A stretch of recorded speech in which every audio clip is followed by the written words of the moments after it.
Allow the two children to have the budget. It's okay. Off your mind. It's okay. She off your mind. Like me. Chai!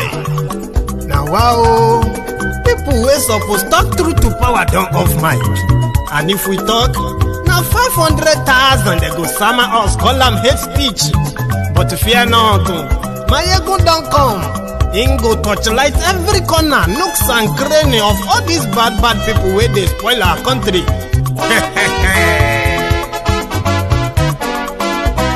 So my people make we laugh, oh yo yo.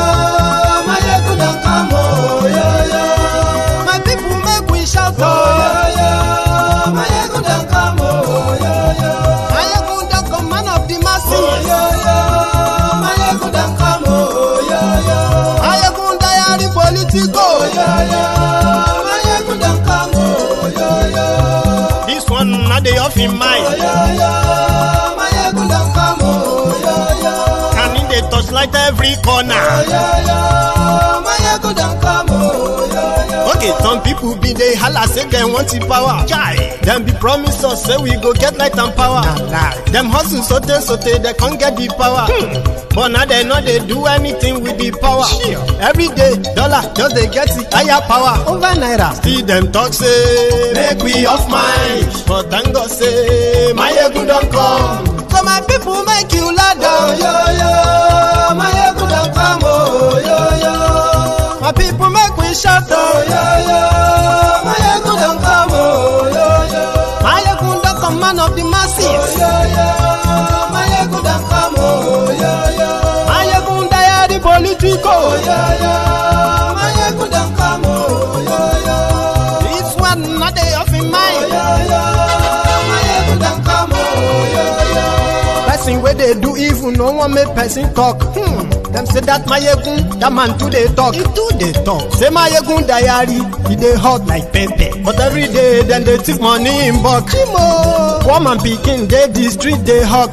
Still them talk say make we no talk. But thank God say Mayegun don't come. So my people make you loud, oh yo yo. Mayegun don't come, oh yo yo. My people make you.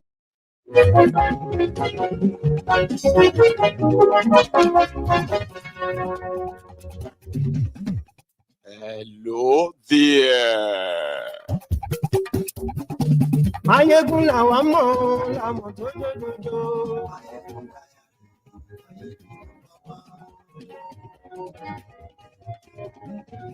Mayegun làwa mọ̀, làmọ̀ tó jòjòjò. Mayegun ti dé o, ọ̀rẹ́ ara yìí. Lórí Facebook, lórí YouTube. Gbogbo bó ṣe ń lọ ni Mayegun dá wa sí.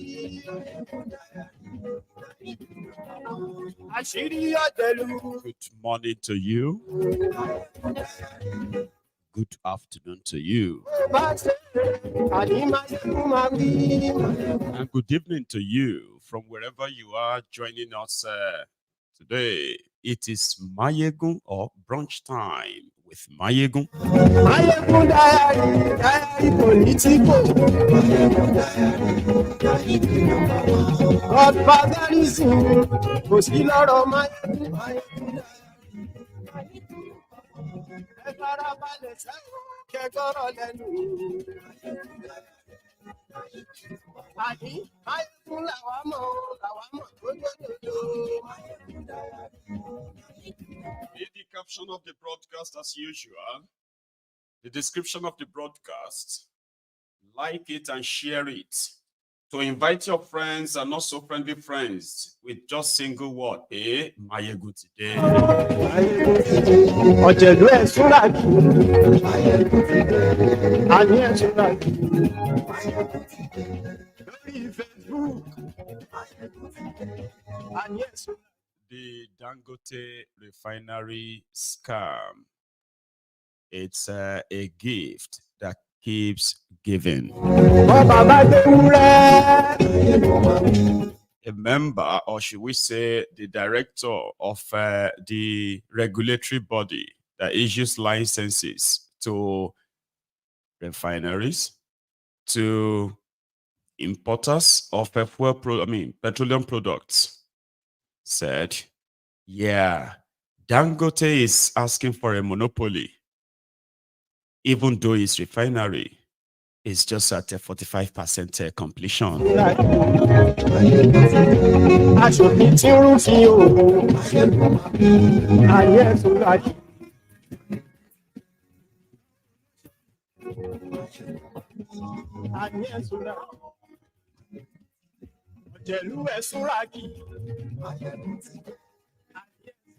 There is much that I didn't actually list listed as part of the description. You share it, I will unravel them soon. Thank you. So today, now good morning to you once again, and top of the day to you from wherever you are joining this moment. So thank you. It is brunch time with Maiyegun, and I am taking you through the bombshell that dropped. It wasn't really a bombshell. It is just to expose the crack within the cabals, the organized criminals behind the petroleum sector corruption in Nigeria, like a racket, okay? That's exactly what this expose just done, but we'll break it down. Every now and then when they push their propaganda about Dangote Refinery, especially in the last 4 years, a lot of us have been able to see through the sham, the lie behind all those deadlines.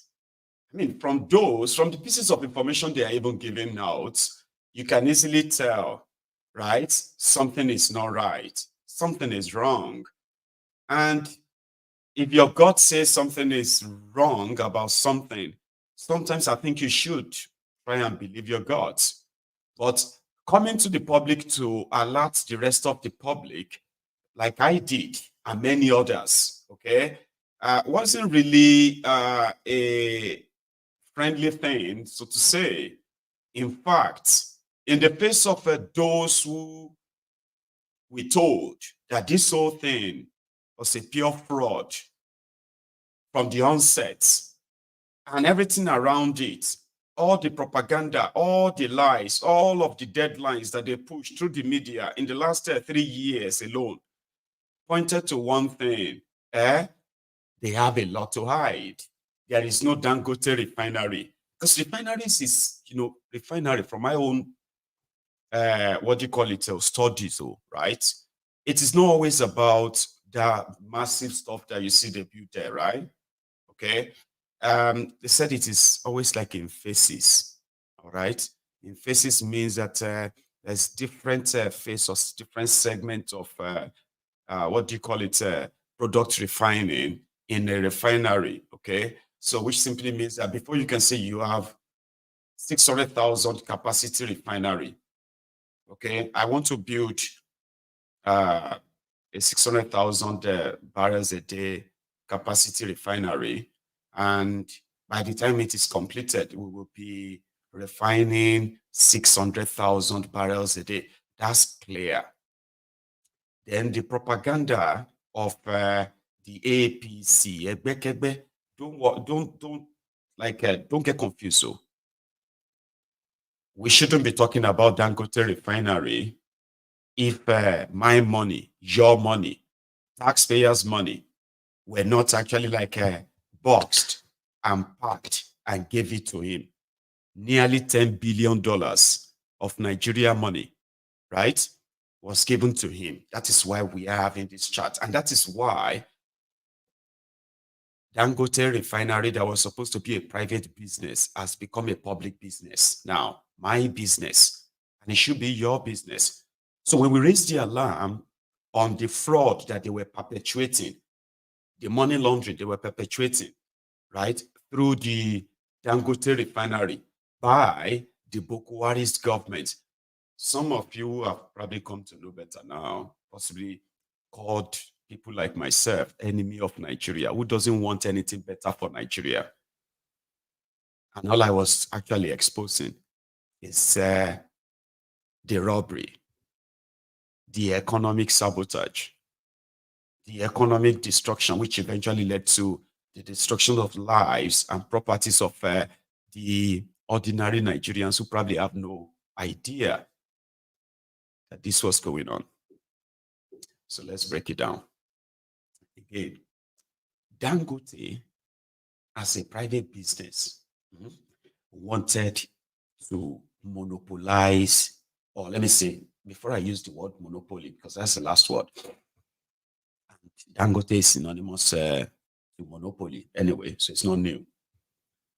Nigeria was doling out billions of dollars just to pay for subsidy fuel importation to Nigeria. So Dangote showed interest and saw an opportunity to have a slice of the pie. In the process, he put together a business idea that will be so good to investors as well as to the government. You know, by saying, I could save you a lot of money instead of paying this amount of money for fuel subsidy importation and all of that stuff. We could actually refine the products here, since you can't really build or maintain your own refineries. Okay? Then you, investors, if you borrow me this so amount of money, I will be able to double your money in the next few years, even triple it for you, because of the market that is available, not just in Nigeria, even around the entire West Africa. It's a huge market. So that was the idea of building 600,000 barrel capacity refinery. So the problem was money. So he met with some European banks and then some Nigerian banks. The European banks pledged about 3.5 billion euros or so. Then the Nigerian bank kind of guaranteed maybe another 3 billion euro or $3 billion. Let's use dollars. The central bank was supposed to write as the guarantor that Dangote will pay the money. And if it doesn't pay, Nigeria will pay. This was from the onset, before APC 𝐍𝐌𝐃𝐏𝐃𝐏 came in. When APC 𝐍𝐌𝐃𝐏𝐃𝐏 came in, Dangote, being the quota system billionaire, okay, started kind of lobbying the central bank for some extra cash too. Now, he didn't really get much money from the central bank, but it was through the central bank support, he was able to actually kick off the refinery construction, the building of this, building of that, and all of that, installation of this that you are seeing today. Then coronavirus happened. This was where, before Corona happened, this was where APC 𝐍𝐌𝐃𝐏𝐃𝐏 packaged a fraud to defraud Nigeria, impoverish Nigeria by running Nigeria into generational indebtedness. How? All those banks from Europe and all these places, they've run into economic trouble. So the moment coronavirus hit, funding stopped coming to Dangote Refinery. We can't let the refinery die. I mean, if Nigeria can invest in it, help him to complete it, in the long run, he begins to make his money. He will pay back what they gave him. And even he doesn't even have to pay everything back.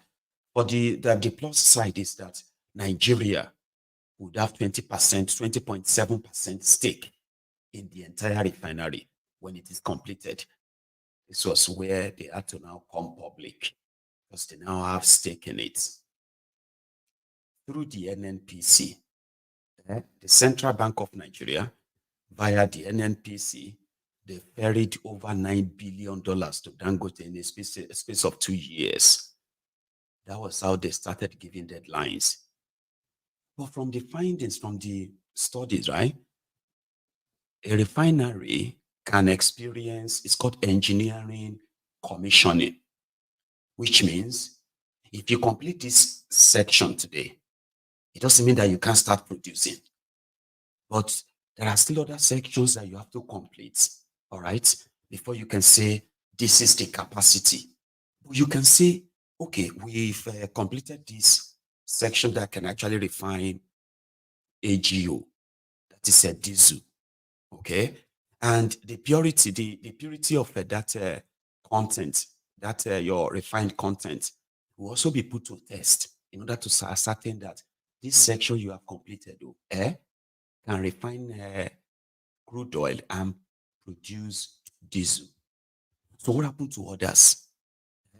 It simply means you will transfer them to another, what do you call it, another plant, right? Refine and all that. And that means if you haven't completed them, if not, a process where a completed refinery means once this plant that will refine and extract AGO finish its process, it moves on straight. The rest product moves on to another segment that will refine and remove kerosene, remove petrol, and remove everything they want to remove from that crude oil. It's a process. Dangote Refinery completed a plant. APC, 𝐍𝐌𝐃𝐏𝐑A, they decided to throw a party. 2 times, Buhari went to Dangote refineries to what? To cut ribbons. They all know or knew that the refinery is not completed. But because they needed something, right, to show as if to say it's an achievement of Buhari, right? Not until the day of the commissioning, Buhari's government, through Emefiole, they never mentioned giving Dangote over $9 billion for its refinery. They never mentioned it until last year. And guess what? They said the Dangote Refinery, apart from all the data, I don't want to take you back to all the, it will start working in July 2021, in December 2022, in April 2023, in August 2023. I don't want to take you back to all of that, but I'm taking you back to May 2023. Emefiole,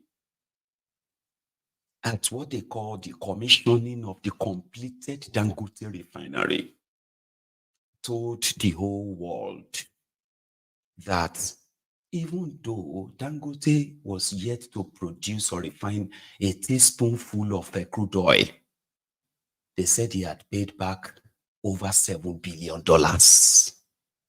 He only had just about 2-point-something billion to pay back. Last week, Dangote came out to say Nigeria's share in its refinery is no longer 20.7%. It is now just 7.3%. Damn. No further explanation. So they've run a scam on Nigerians, and somehow, something has cracked. Because everybody was playing along. I mean, just a few days ago, what am I even saying? Start with last month. Dangote took some media guys to his refinery. And guess what he told them? He began to supply product from his refinery between 10th and 15th of July. Today is 19th of July. Okay? And somebody has come out to say what is going on behind the scene. They will tell you.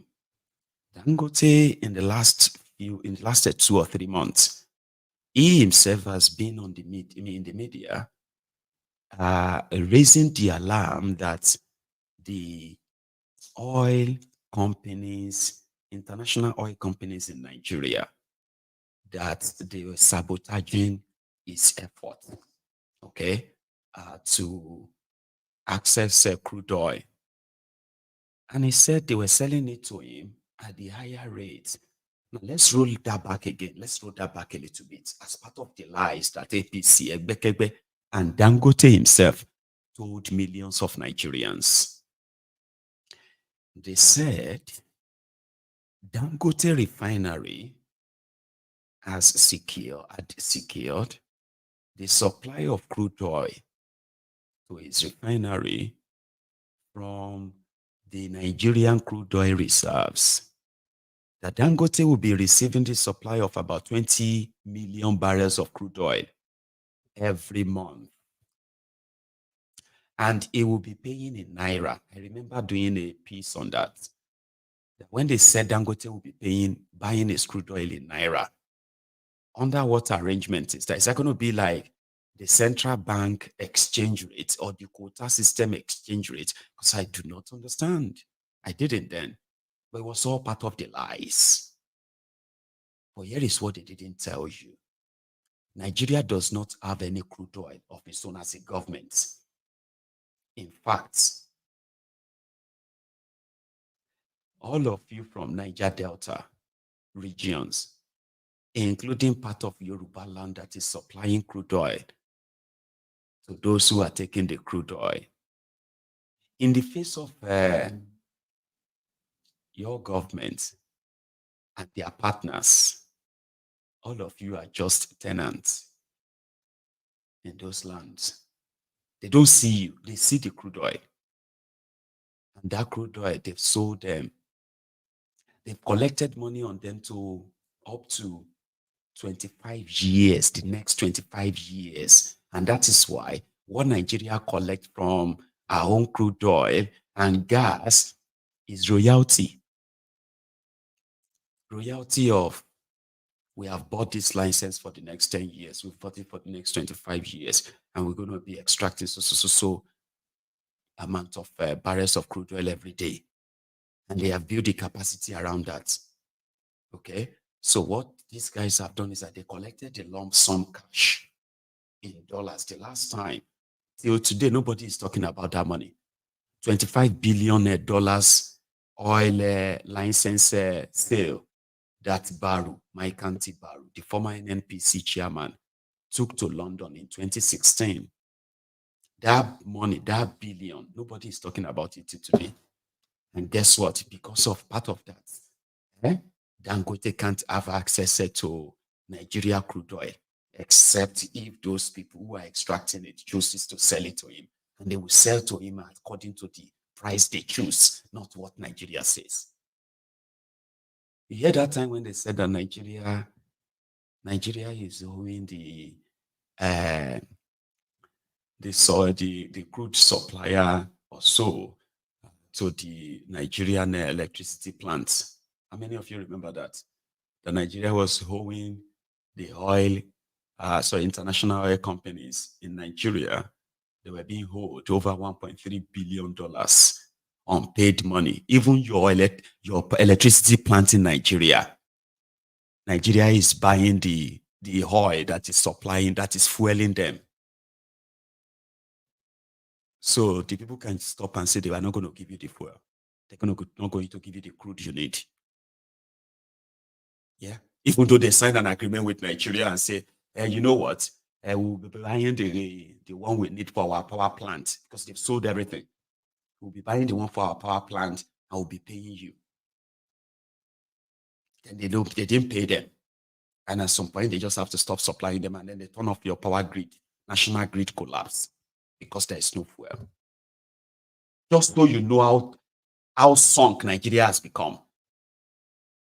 They've collected the money, squandered it. Now, Nigeria was producing crude oil, but importing refined products. Now that Nigeria is built, somebody has built a refinery, Nigeria will now have to import the crude oil to use in the refinery. Do you see the irony of it?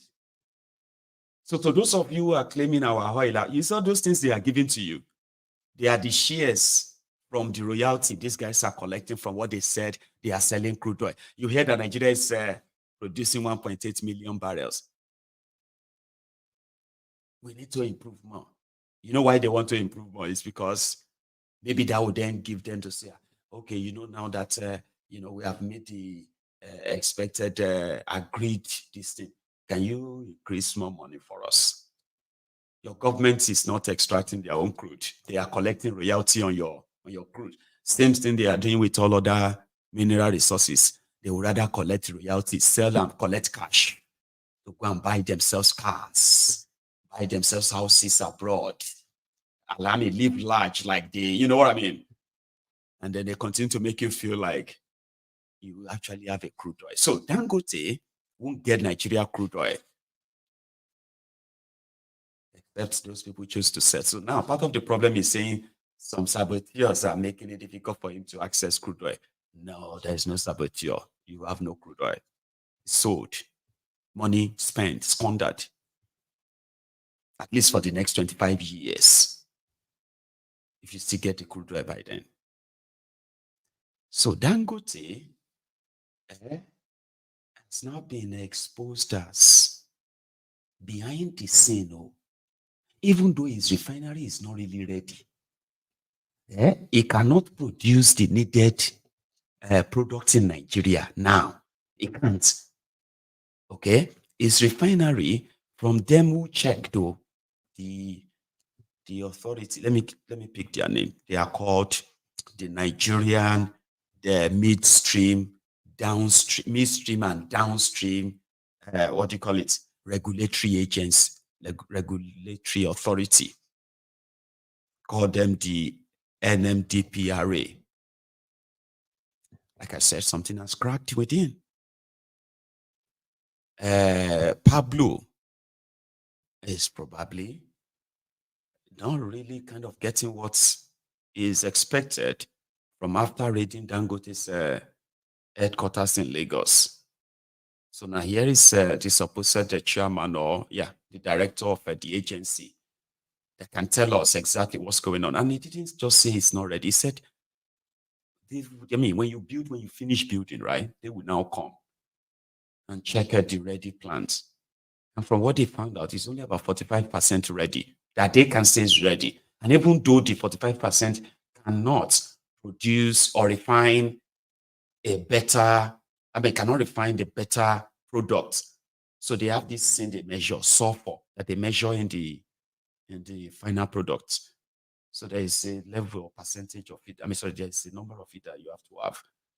So currently, what Dangote's refinery can refine, it's not really good for Nigeria. Very, very poor and bad products. But it can get better. Not because it can get better. When other, when the other needed structures, are all running, up and running. All other plants that are supposed to purify it and all of that are up and running. That is if you now have that 100% completion ready. It can actually really do the job. But what they are saying now is that even though it doesn't have that capacity, and because of that, they haven't even issued him a license to say the product produced from Dangote refineries can be purchased in Nigeria. So the guy now said, what is being imported into Nigeria is a better quality than what Dangote is capable of refining. So some people have now turned it over, he said, and said, you are supposed to be encouraging him. At least you are supposed to. So they were ignoring the fact that you are not ready is you are not ready.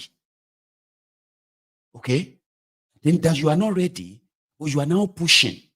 Hang on, the guy said Dangote is now pushing to stop importation of fuel into Nigeria and take the monopoly of that oil product, even though he is not ready. If you are ready, we have it now. What else? Why are you importing? Fine. But within themselves, like I said, say Dangote himself is already importing a fuel to Nigeria. And he's selling that. Hang on, they said, even Dangote himself said he has refined, which means he's also refined. He has the capacity of refining, but it's not what he can sell in Nigeria. So somehow, you have to figure out who is now lying here. But let's first hear from the guy. Because now this guy is kind of being presented as a saboteur who are trying to continue importing fuel to sabotage Dangote. But here. Well, just like you rightly asked, there are a lot of concerns about uh, supply of petroleum products nationwide, and the claims by some media houses that we're trying to scuttle Dangote Refinery. That is not so. Dangote Refinery is still in the pre-commissioning stage. It has not been licensed yet. We haven't licensed them yet. They are still in pre-commissioning. I think they're about 45% completion rather. So we cannot rely heavily on one refinery to feed the nation, because the Dangote is requesting that we should suspend or stop all importation of petroleum products, especially AGO and jet fuel, and direct all marketers to the refinery. That is not good for the nation in terms of energy security, and that is not good for markets because of monopoly. So in terms of quality, currently the AGO quality in terms of sulfur is the lowest as far as West African requirement of 50 ppm. Dangote Refinery, as well as some modular refineries, like Walter Smith Refinery, RD Refinery, they're producing between 650 to 1,200 ppm. So in terms of quality, their quality is much, much inferior to the imported quality. Thank you very much. Well, So he said something about energy security. So Bokuwari, Emefiole, they lied. Let's go back to last year when they brought presidents, business tycoons all over the world, CEOs from here and there, entertainers and the rest, politicians too, to celebrate the biggest refinery in the world completed. This was over a year ago, and it was a lie. In this video, you are going to hear how much Nigeria gave to Dangote. Yeah, you're going to hear that from this video. So let's go back to May 22nd, 2023, when Emefiole publicly told us the involvement of Nigeria and Nigeria's money in this near scam. Mohamed Bazoum of Niger Republic, His Excellency Macky Sall of Senegal, His Excellency Farouk Gnassingbé of Togo, we welcome you to Nigeria. Your Excellency, the President-elect of Nigeria, Asiwaju, Senator Bola Ahmed Tinubu, duly represented by the Vice President-elect and my brother, Senator Kashim Shettima, the President of the Senate, Lagos State, Babajide Sanwo-Olu, and please at this point, let me just stand on already established protocol. Good morning to you all.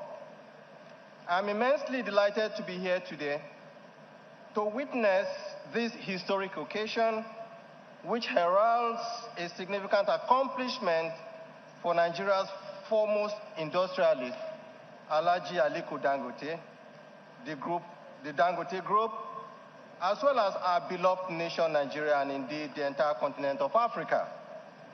Today, our history is being rewritten, and Nigeria's trajectory for greater growth and prosperity is enhanced as we inaugurate Africa's largest refinery, the Dangote Refinery, alongside its petrochemical plant.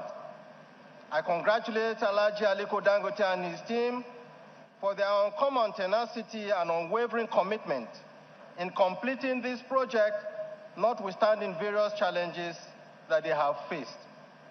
More importantly, please permit me to congratulate and thank President Muhammadu Buhari for his unrivaled leadership, vision, and support in ensuring that this significant project, which exemplifies the President's effort towards building a more productive economy, was completed during his tenure as President. Mr. President, sir, it is on record that when the NNPC was created in 1997, you were the corporation's first chairman and shepherded them into the behemoth they are today. As Federal Commissioner of Petroleum Resources, you completed and commissioned Nigeria's wholly owned refinery in Warri in 1978, while significantly improving the readiness of the Kaduna Refinery, which was also commissioned in 1980. As president, you have not only superintended over the Ministry of Petroleum Resources, you led the efforts towards the finalization and enactment of the Petroleum Industry Act, a law that had eluded many presidents before you, sir. Your Excellency, over the last 8 years, your far-reaching vision and deep knowledge has also been instrumental in the tremendous growth of the construction phase of this refinery, for which we are here today. Mr. President, today, your name goes into our annals of history as you yet again commissioned to produce 650,000 barrels of crude per day, is the largest single train in the world. Given its processing capacity, this refinery is more than able to meet all of Nigeria's domestic fuel consumption, whilst the excess production will be available for export. This will not only aid our domestic production needs, but also help in generating export revenue for our country. This refinery is designed to process not only Bonny Light grade of crude oil, but also process a wide range of other crude streams, including many from Africa, some Mid-Eastern streams, and the U.S. Bonny Light. Your Excellency, in September 2013, when Alhaji Dangote announced his plans for a refinery, it was Mohamed Bazoum of Niger Republic. Yes. Boko Haram, make them come more fight. If you not come more fight, we will not go come up for here. So make them come more fight, make it finish. Allahu Akbar. I think and I get power. Make them come. Allah Akbar. I'm coming back to that guy. I'll tell you the story. So that first part is to show to you Emefiole telling us the involvement of Bokwari in the Dangote Refinery. Then the history of, this next, the other part I noticed is that the Niger Republic president is in jail now. It was after that video, after that Dangote commissioning. They brought him, Bokwari brought him. Bokwari was planning to go and retire in Niger Republic until they set fire for border, and he remained in Katsina, in Daura. Mark Sally from Senegal has also been defeated, where he was trying to force his own stooge on the country. He is no longer politically relevant. He now lives in exile in France. The other one is 𝐍𝐌𝐃𝐏𝐑A of Togo. That one, I think that one is still there. That one is now planning to have a one single term sort of a law change for their president to say, okay, if you are president, you can only spend 6 years single term, I think. So a lot has happened since that video. And Emefiole is being in jail out. Currently is out on bail. And this is also due to all the scams they perpetuated using this same Dangote Refinery. Did you see them together? Now let's go listen to how much did Nigeria give Dangote? And when did Dangote pay it back? When the refinery is not even working. Listen. Mohamed Bazoum of Niger Republic announced his plans for a refinery. It was estimated to cost just about $9 billion. By 2017, when Dangote Group commenced this project, the project had escalated, and due to an array of factors, the project was eventually completed today. at a total cost of $18.5 billion, with a contribution of 50% equity investment by Dangote and 50% debt finance by our banks. I'm delighted to announce, Your Excellency, that the commercial loan component of the project was financed majorly by our domestic banks, with the balance sourced from foreign banks.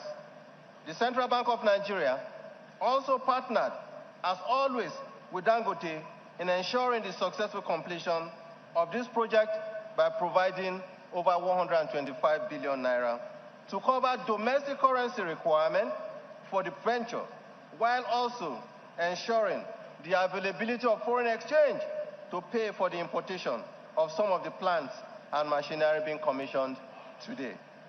Your Excellencies, we have it on good authority that the Dangote Group has paid down some portion of this commercial loan even before this commissioning today.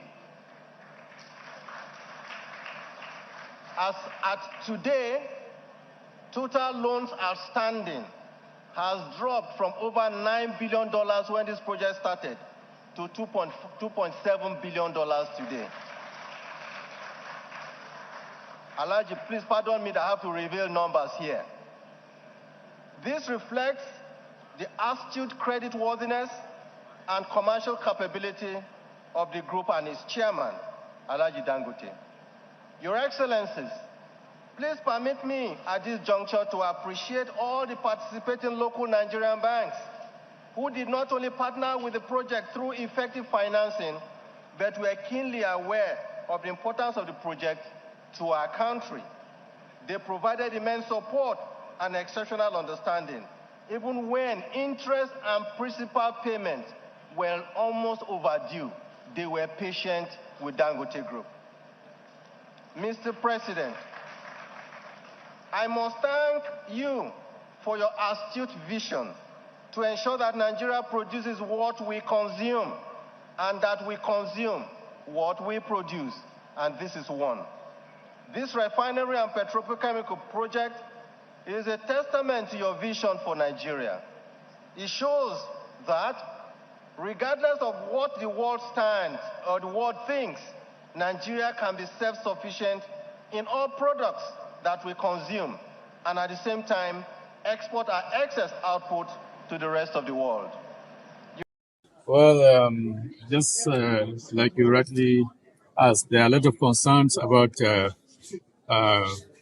supply of petroleum products nationwide, and the claims by some media houses that we're trying to scuttle Dangote Refinery. That is not so.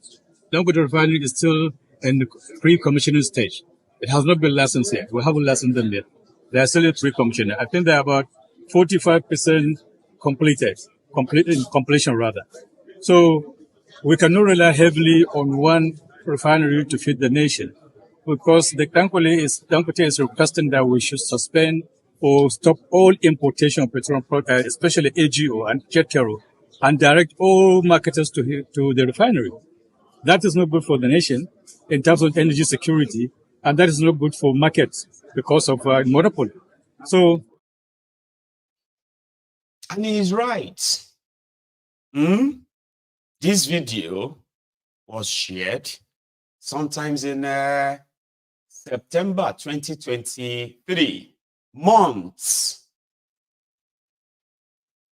months after that Emefiole's video or commissioning. This people wey dey here now for Dangote Refinery, then they work. That place where they say work don't finish. Shey they see am. Na lie, na lie.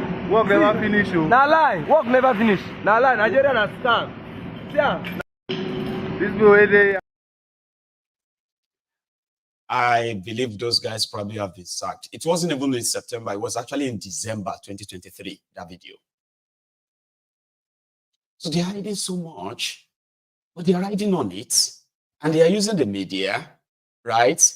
I saw our party today having a meltdown. I'll come to that. Here is Dangote sharing his stories with the story of his refinery, the story of his rice mill or other mills like that, with the people in a room, a refinery that is a scam. Yeah, put it that way. Fair enough. I mean, upstream production, we have block 71, 72. And I think the issues that we've had, we've been able to resolve with, with our main partner, thanks to them, NNPC. We resolved the issue. So definitely production of oil will, start. We'll start taking our oil hopefully by August, right, Edwin? By August, our production will start, from block 71, 72. Not much, but it's about 25,000 barrels per day. Then in agriculture, we're going to be in rice and sugarcane, then tomato. Tomatoes, we're doing a fresh one, here in Nigeria. But the rice, we have 1 million tons of rice, which is actually 34% of the entire, processing capacity. When we get to the rice, I'll also explain to you. So we are actually, this is now, the revenues were, expected to grow 6 times over the next 1 year. Because after the refinery, when we commission, we are now moving from 2002, we are at about 5.4 billion. Last year, we were at about 5.6, despite the devaluation. And then by 2025, full year, our own, revenues will be over 30 billion. Current is about 75% from cement. This is just to tell you how we've been thinking, how, we kept on, re-engineering the company. So because when you stay in one place or you remain dormant, events will take place where now you find yourself in trouble. So we're always trying to, because what are we trying to do here? What we are trying to do is to totally get ourselves out of demand of foreign exchange from Central Bank of Nigeria. And what we want to do is actually to be the biggest supplier of foreign exchange in the foreign exchange market. So we want to be suppliers, not people that will demand FX from the central bank. So 75% of our revenue used to come from cement business. And then 80% of our EBITDA was coming from Nigeria. So 90% of the revenue in various local currencies. Because when you look at it, with about 80% of our earning before interest and depreciation, is a little bit high, or it is a risk dominated in one single currency, dominated here in Nigeria. So we now change and say, okay, fine, can we dollarize our business, which is what we've done. So 15% now of the revenue going forward will come from cement, from 75%. And 50% of our EBITDA.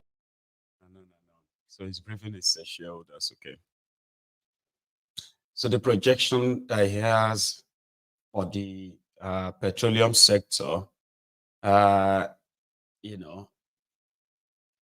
is worse than what he had already kind of implementing in the area of cement.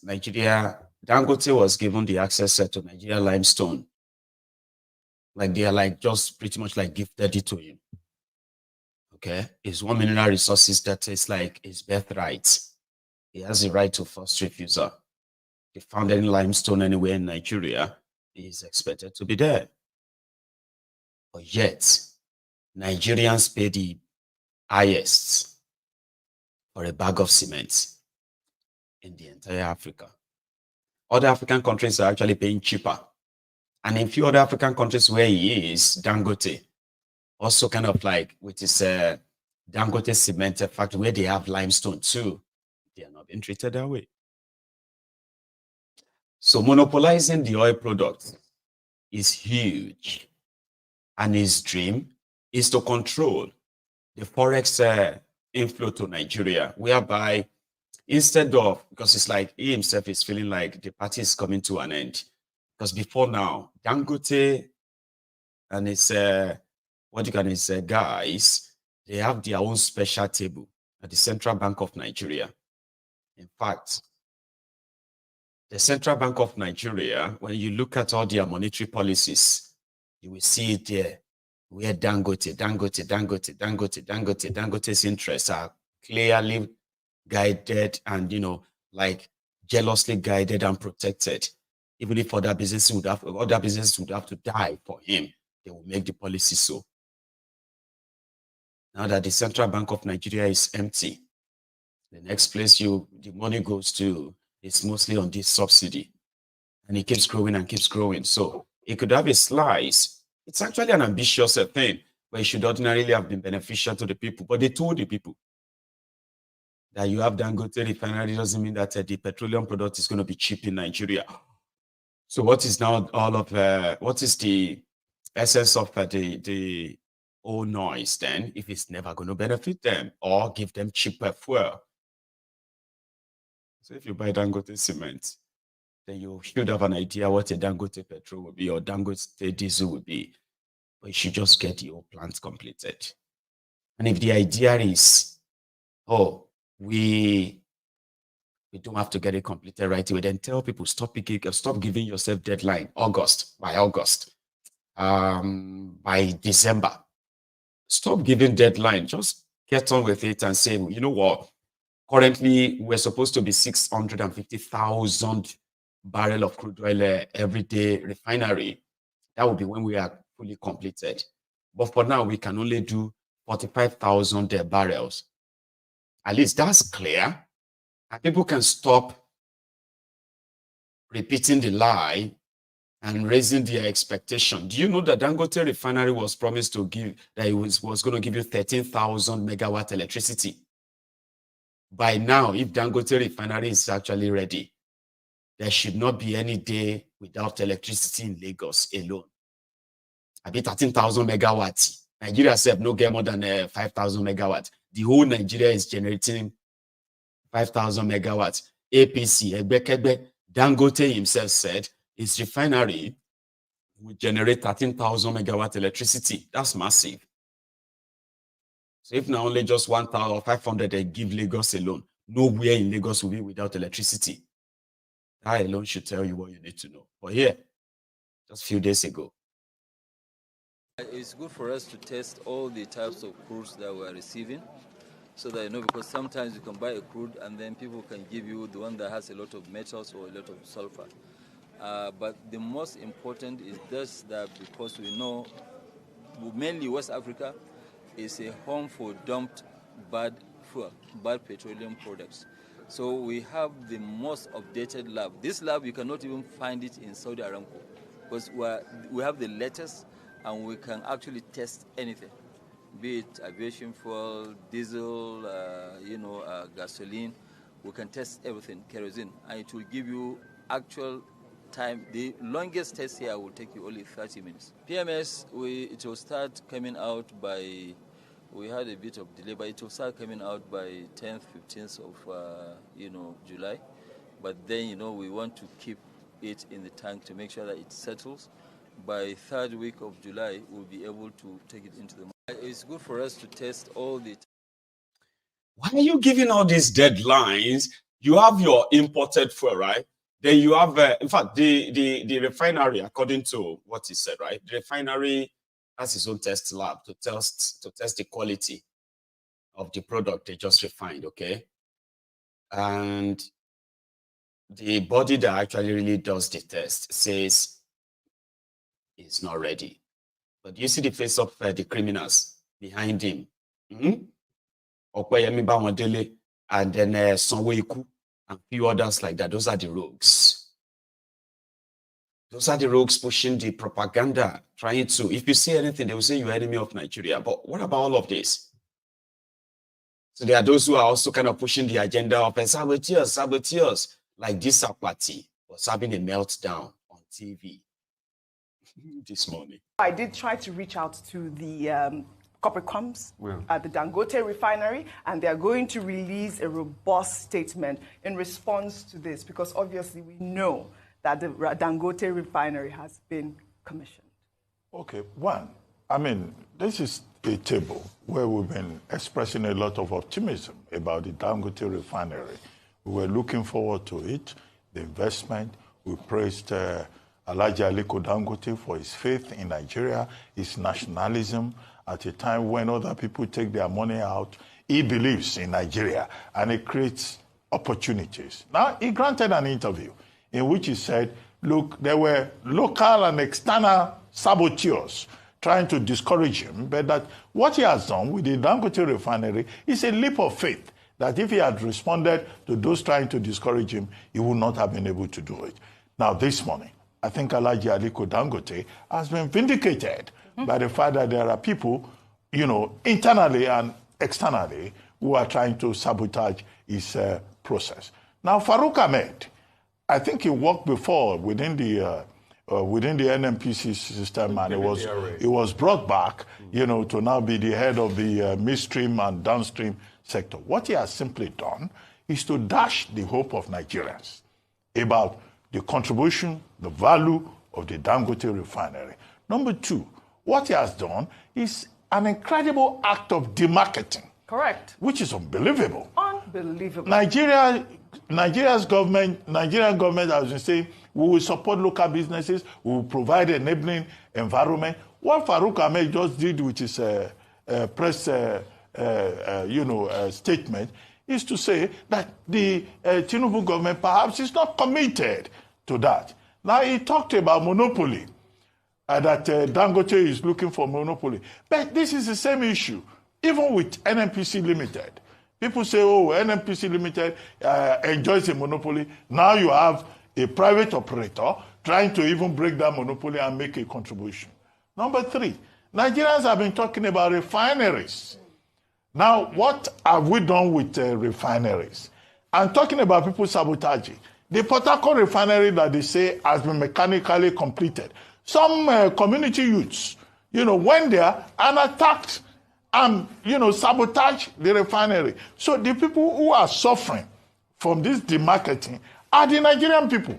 Even Dangote Refinery that's supposed to help, they are not going to allow him.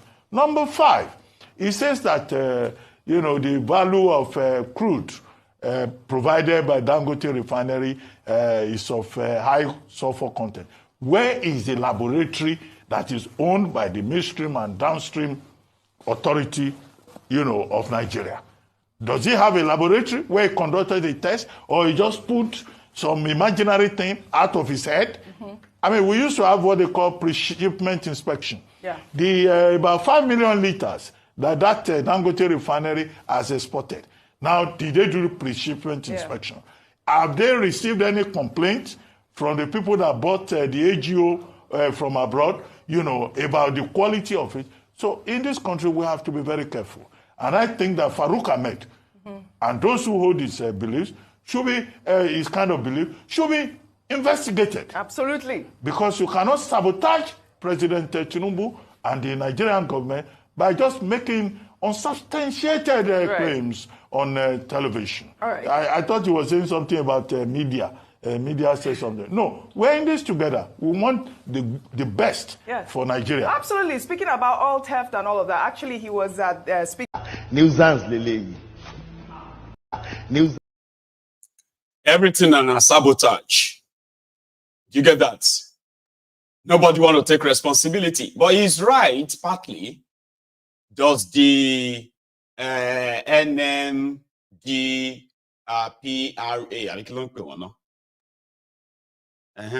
NMDPRA, do they even have a lab or a laboratory where they run all these tests?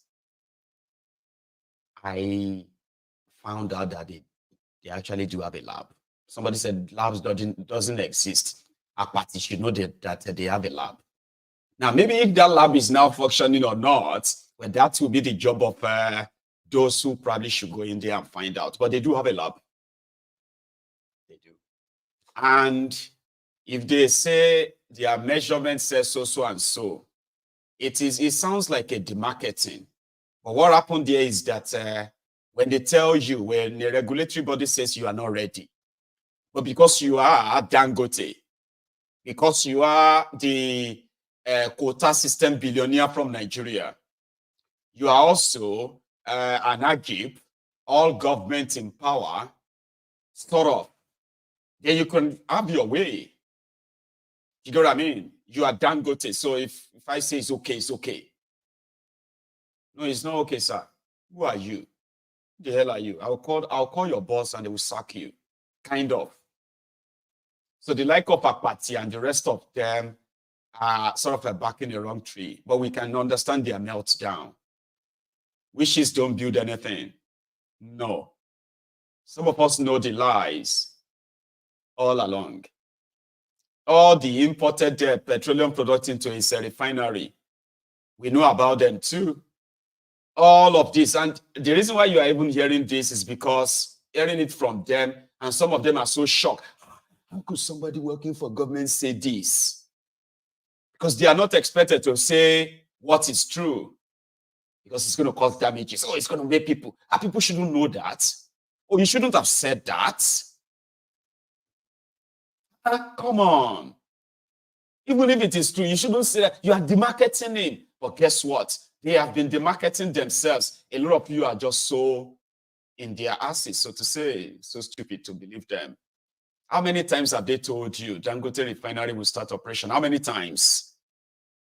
But because a lot of you have become so, like, mentally brutalized, assaulted, mentally abused, sometimes you actually want lies to turn out to be true so desperately. I really wish it is true. But it's a lie. No lie can turn to truth. 7 times. 7 times. They gave different dates. Nobody pressured them. Nobody asked them to give a deadline. Dangote Refinery was going to start working by so and so. No. Dangote Refinery is going to be next month. No. And they keep saying that again and again and again. Is that not demarketing on its own? If not because of a contraption whereby a lot of you actually want a lie so bad to become the truth that whoever tells you it's a lie, you quickly look at them as your enemies. We know you are happy that it's not. What does that have to do with this? Is that you're always happy about bad news about Nigeria. Oh, you are always sad about bad news about Nigeria. How many times have you shown how sad you are about bad news about Nigeria? And how many of such good news have you actually shared yourself? Or do you think sharing lies that makes you feel good is good news?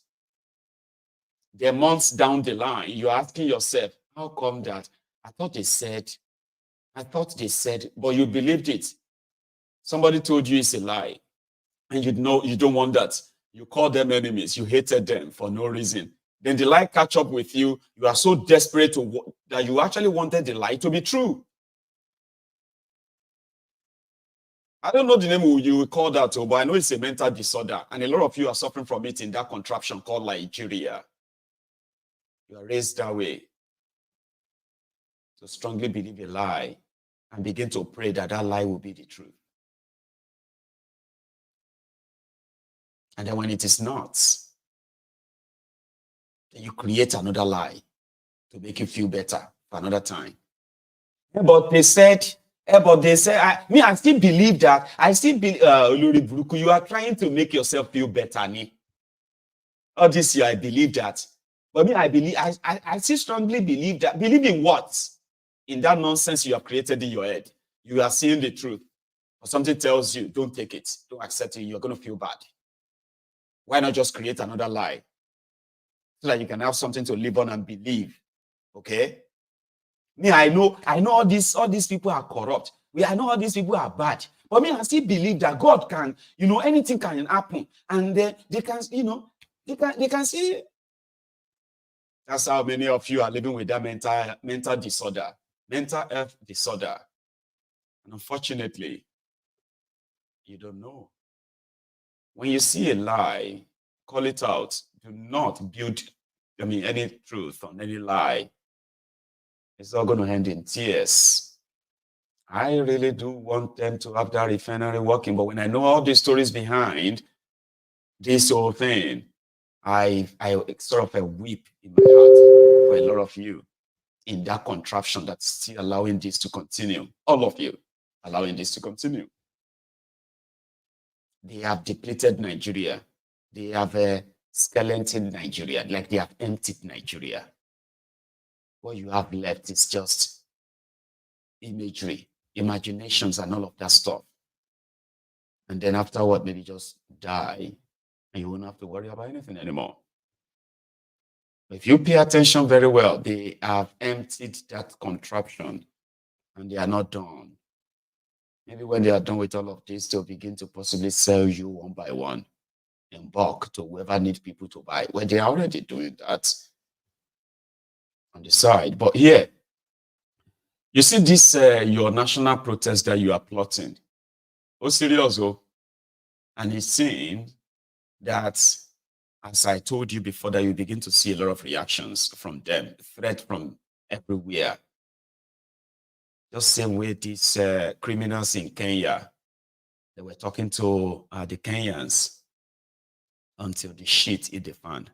When the shit hit the fan, majority of them have now run undercover because they now realize that the force they were expecting to be used to crush the people they were oppressing, that force is not going to be enough. It won't even protect them. Some of them have run away. Now in Nigeria right now, people are having another meltdown. A serious one, simply because people said they are tired. Conversations like this are now everywhere. I'll start with this one. Started NSAS protests. They did it because they are tired of police brutality. When they call northern brothers, our northern brothers, to come out and engage into that protest in order to air our voice for the government to understand that there are people in Nigeria who are under persecution by the people who are supposed to protect them. They say it was an attempt to remove Buhari from power, so that any northerner who engaged into that protest is helping those people to remove Buhari from power. And shamelessly, even day before yesterday, I saw a senior Islamic cleric telling northerners that this protest is an evil agenda. They should not engage. It is an evil agenda to remove President Bola Tinubu. We are all feeling it. Everybody is feeling it. But because some of them, they were given money, some they were given appointments, some they were given contract, so they are not part of the process. So if anybody telling you that you should not exercise your right as a citizen of Nigeria in the name of religion, make sure that that person is not facing what you are facing. None of them, they are not sending their children out of school because they are unable to pay school fees. They don't know the price of rice because this politician always provide food available for them. They don't buy fuel because politicians buy it for them. So definitely, if they are telling you you should not protest, it is haram. I don't believe protest is haram. And there is no point where I would somebody would convince me that coming out to protest is haram. So for me, so that kind of conversation is going on online and offline. And those who are supposed to be your representatives are reacting. Imagine this clown and those after him on top this your protest. Or every organization that is organizing protest is definitely undermining the peace and unity of our dear country. Speak to the people of Nigeria. Your crying is right. Your complaint of hardship is right. But is the solution found in carrying placard and lining the streets? Is the solution found in copying a country lesser than us? The references that are made today to Kenya and all the rest of them, they are smaller countries to Nigeria. We are giant of Africa. We must provide solution that is better and sustainable and lasting. That solution is not found in our children being killed on the street while protesting. It's not found in our raising placard. It's found in supporting the policies of government and understanding that these policies need time to begin to materialize. Moving, that we amend that prayer to include that members sacrifice maybe 50% of our salary for a period of 3 months or 6 months to help Nigerians and to show that we are in support. I want to appeal to those that are instigating this protest, because I believe there are people behind this protest. It's not that people are just doing it by themselves.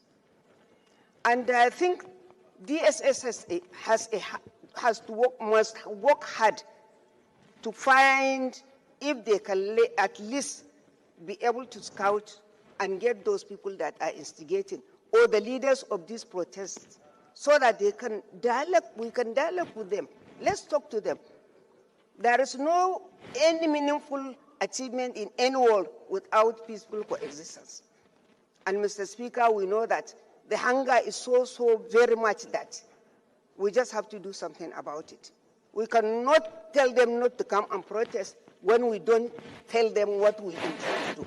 We have to have a program. We have to tell them that really Nigeria or country is going to do something about this. Today I saw Mr. President must work hard to find if they can at least be able to scout and get those people that are instigating or the leaders of these protests so that they can dialogue, we can dialogue with them. Let's talk to them. Nuisance, Lele. You see, these next coming days, it's going to be interesting. And you know, this is the diary. You need to stay tuned. You don't want to miss anything, do you? When the Bedugo enter body, when the shit is going to hit the fan and everybody will be on the run. Did you hear that weary that said, it is not good to send our children to the street to be killed? So they actually, they know that they could kill the people and nothing will happen. Like, why did he just go straight to, don't come out to the streets and protest so that you don't get killed? Yeah, that's how they dropped the word, killed. The other lady said, we can't tell them not to come out, but let us dialogue with them. Which dialogue? So they are already, everybody is now talking. And you go see more. Governors said that they give order. See, some governors are already saying, no, Nigeria youth are not interested. Edo youth are not going to join any protest. Edo, what do you call it? No protest in Yoruba land, Rolokus. Igbos will not join there will be no protest in eastern Nigeria or Aneze and Igbo, as well as Oplus or Digba. Surprise where people go face in the next coming days. I hope they will be ready for it. Intending to commit suicide every day. The ones who are into criminality are increasing their energy and their power. What do you have for them? Rather, you put people who have no pedigree, no integrity, no trust. You put them in you put them in meaningful positions in this country. So the people who went to school, our young graduates who are well read and educated, where is a place for them? The party will not allow them to have a place. That same party destroyed this company and set us back years. And now the same party, Ashibadibala met Tinubu, what you requested from God, and God gave you on the platter of gold to build, to rebuild Nigeria, to refix Nigeria. This same you and your families in APC, your trusted allies that you built over the years, people are now in power, selling slots. If not, if I am wrong, bring out on what merit did Ali Macaulay become NISTF director, whatever you people put her there. People are not ashamed. Shabina, before I know the APC, una the verse say, I know the APC at the talk. I don't join them. So, announcement, yo. Our party, APC, is giving criminals slots. If you know you're a criminal, come out with your full shares. My father's government is encouraging them. Return better Edu now. Bring better Edu back. What is the essence of chasing better Edu away? Let better Edu and Ali Macaulay, let them come and compete. Who can steal public funds? Since this government is shameless, or people don't even have an idea of what you're supposed to do. Papa Jagaban, this was not the agreement. The agreement was for you to bring people who can work, people who can revamp this economy, people who can give Nigeria hope, people who can give Nigeria strength, people who can give our youth hope and let them believe and still have faith in their motherland. No, this government is about a cabal of rich people who can buy slots, who get money passed to donate, who get money passed to fund the election. Now them want to compensate. So what is left? Come out with your full chest. Nothing do all of you now. If EFCC owe you, DM me, I go come meet you for EFCC. Let EFCC all the criminals. Now, let me shock people. You see this Manny Macaulay, she was the same person who said it on social media that our youths are into drugs. Now when they take drugs, that is when they come to social media to see all sort of rubbish and nonsense. That's the same person that has been giving NLC, what did they call it? Slots to go and manage funds. Do you know what NLC is? or whatever. Do you know what it is? Where different companies must put a specific amount of money. First Lady of Federal Republic of Nigeria, leave agriculture and begin to check the people that are in your husband's cabinet.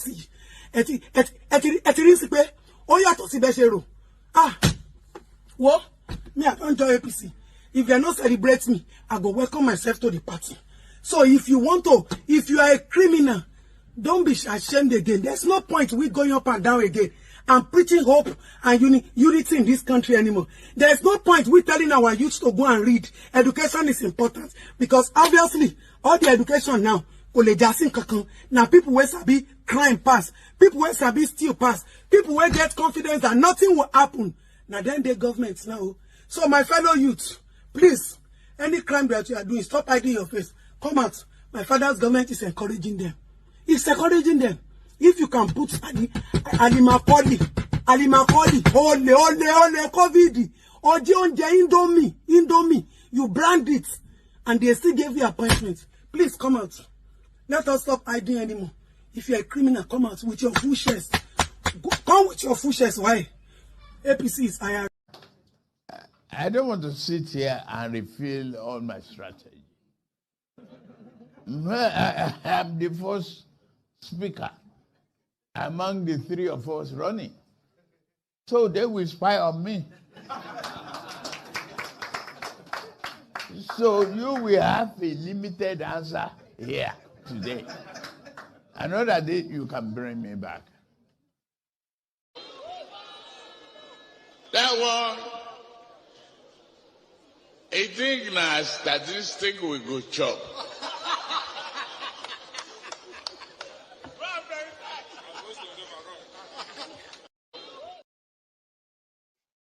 When I don't hear more. If you are a criminal, there is no point in hiding.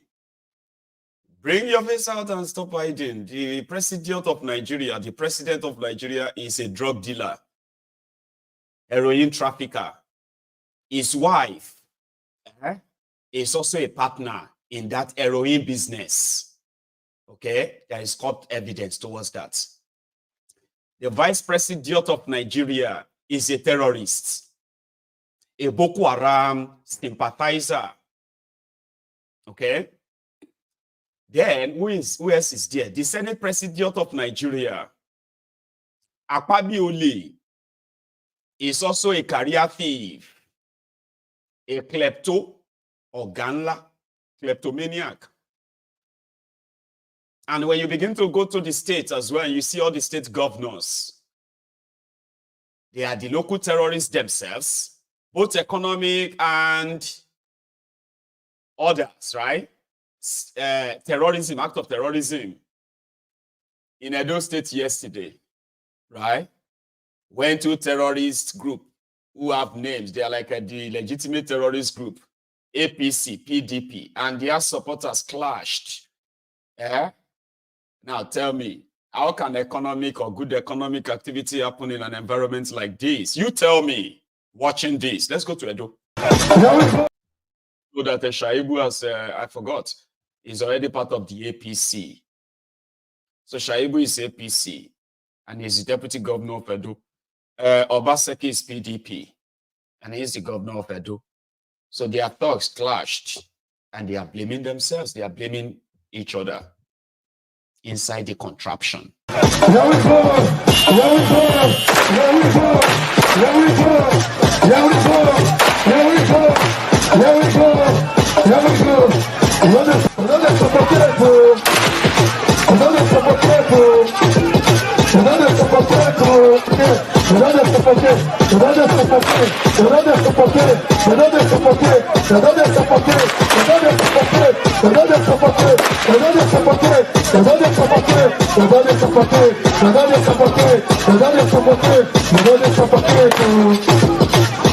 Here we go, here we go. Here we go. Here we go.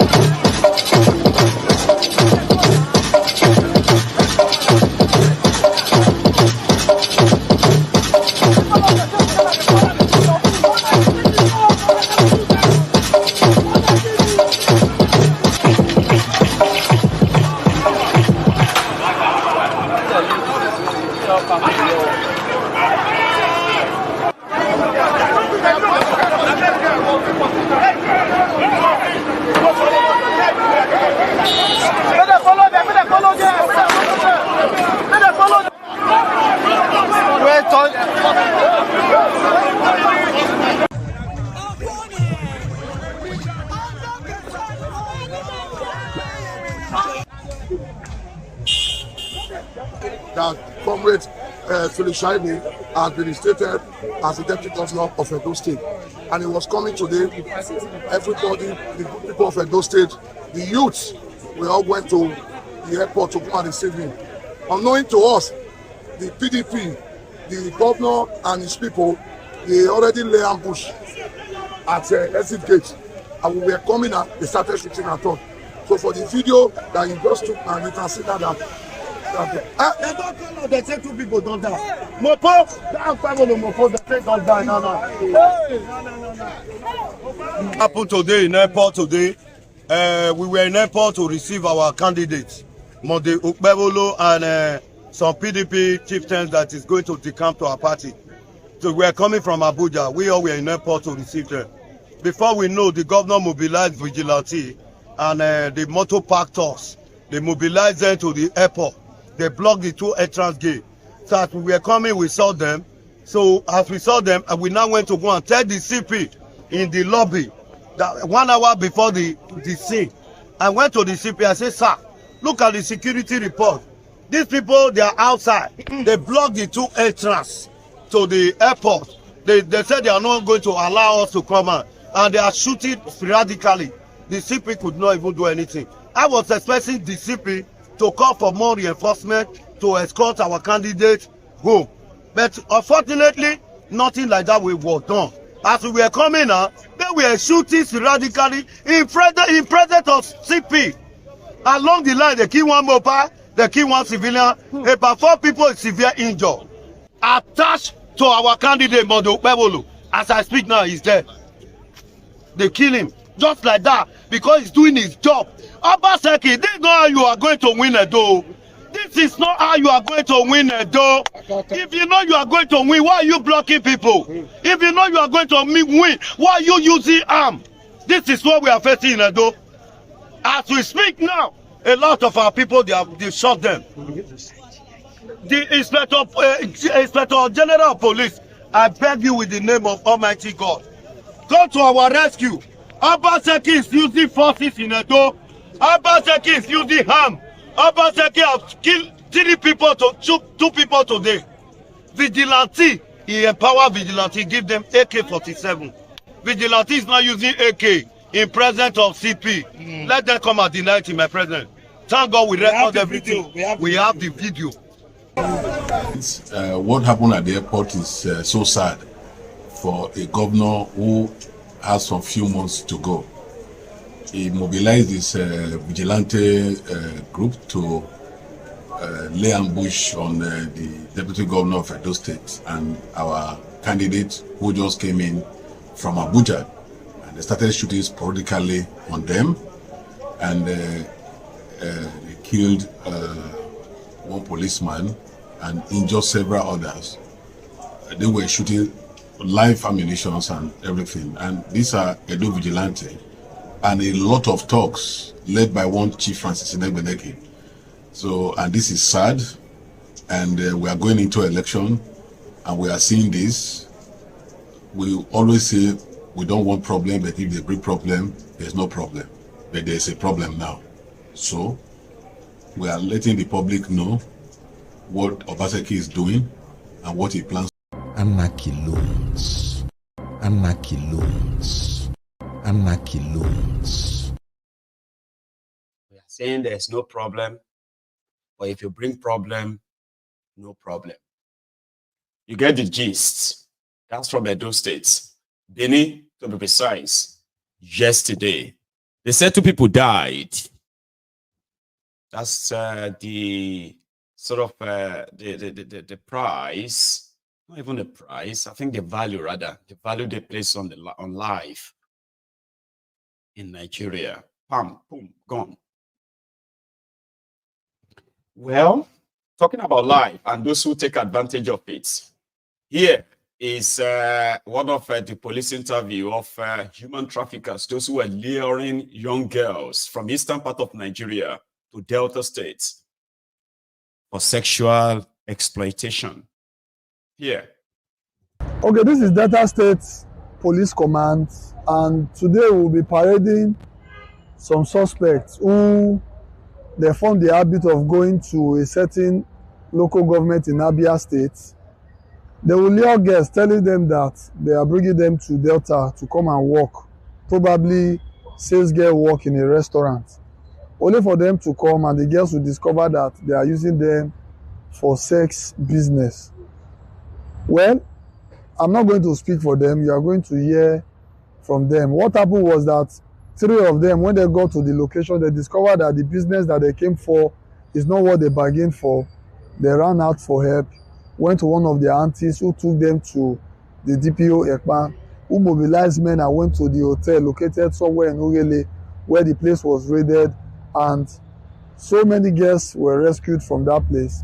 We have few of them here that want them to grant us interview, and also some of the suspects we have. Though the ringleader were made to understand she's currently at large, we are still on her trail, and very soon I believe we will arrest her. What is your name? Chibuzo Messi. Try and be audible. Your name?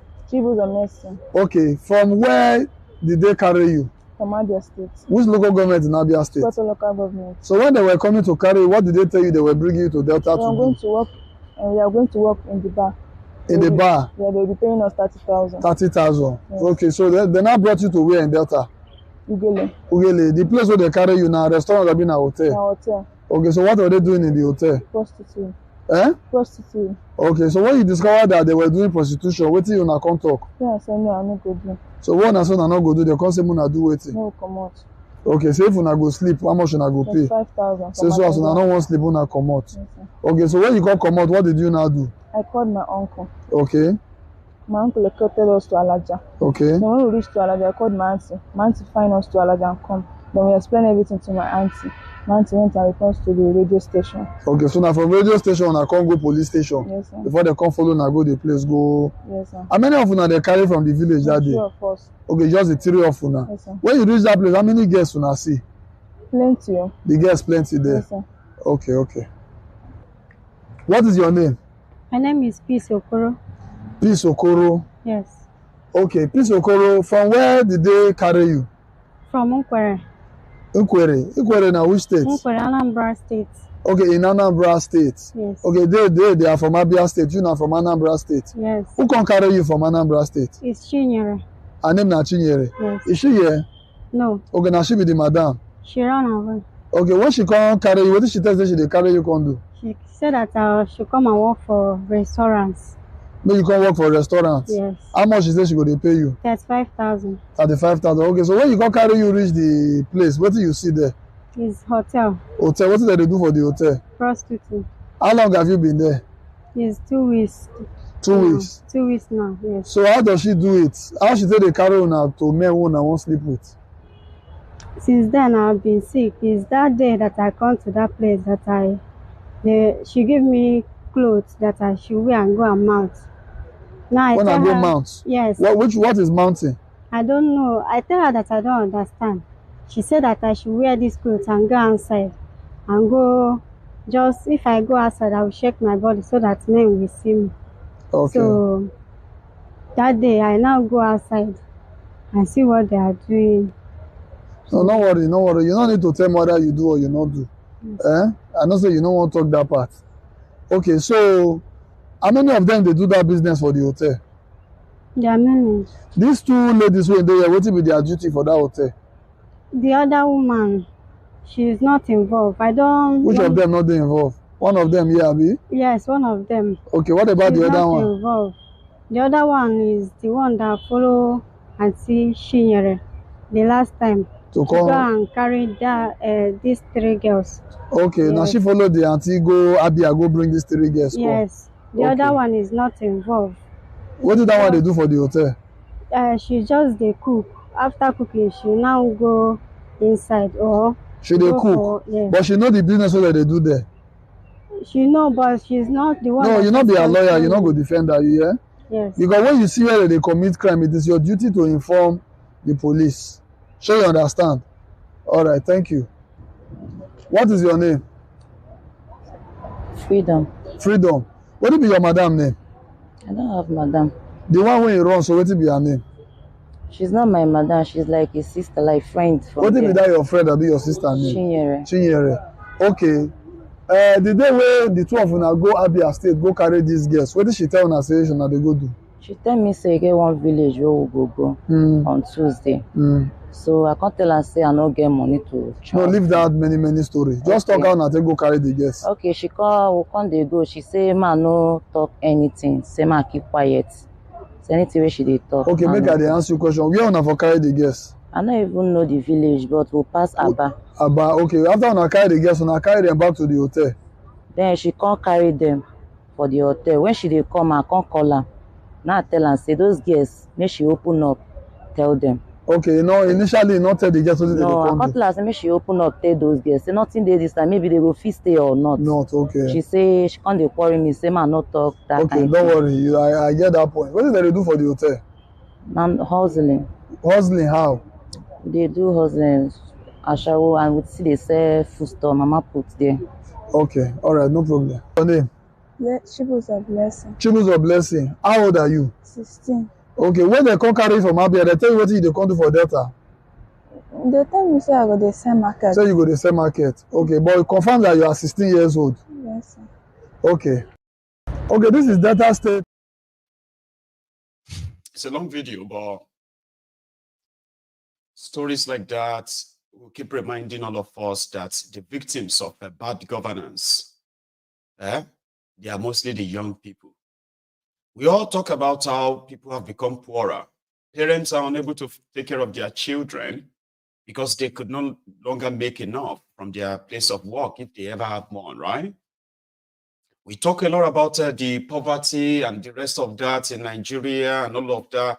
I will keep reminding you, the victims of failed government, the victims of corruption, the victims of poverty are the young people, the children of those you tell to go and find and work hard. Their children are being snapped from them. Their children are being exploited sexually. A lot of them have been sexually abused and they have nobody to report to. They just have to live with it. These are victims of a failed country, failed government, and they've, just those are the few ones you can have on the screen. There are millions that you don't have them on the screen. There are millions that are suffering that today, living under that kind of conditions that is, which is in no way the fault of theirs. They just happen to be born in Nigeria. If you don't understand the damages of poverty, if you don't understand the damages of a corruption, that's why I show you that. The young people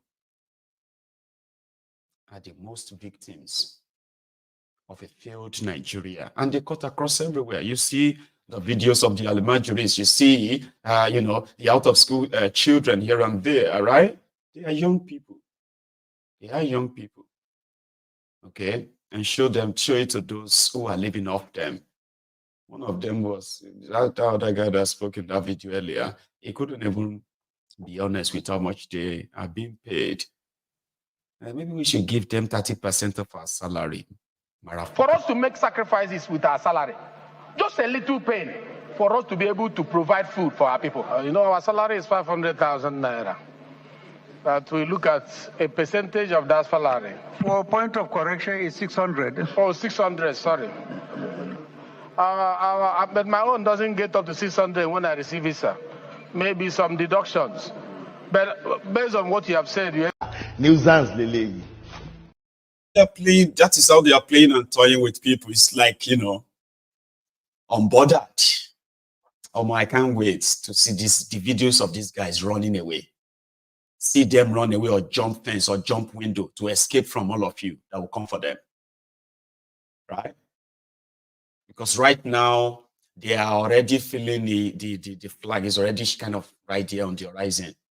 And they are doing everything right now to discourage it, to threaten people, to issue press this or that, everywhere right now. Amplifier. Keep pointing fingers. When what you actually plan to do is to see if you can actually shoot people, never to come out and speak. Rabbi, I can't wait. I can't wait to begin to see Jews run without your cars, run without your families, run for your lives in your agbada.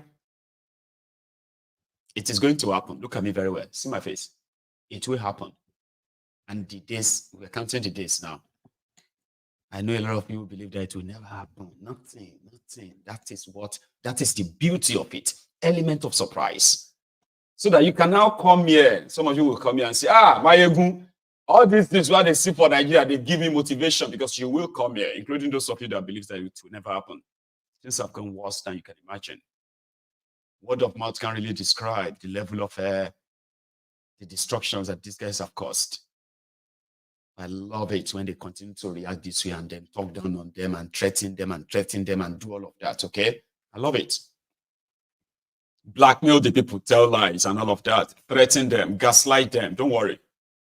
You will run. Ask those in Kenya. You are telling yourself it will never happen in Nigeria. Nigeria is not Kenya. Great.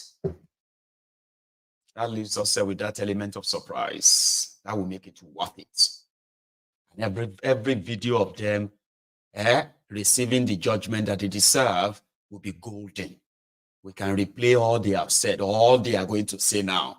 So when they are captured, when they haven't touched them, we can play their video now, and they are, and they are beg or plead. Please forgive me.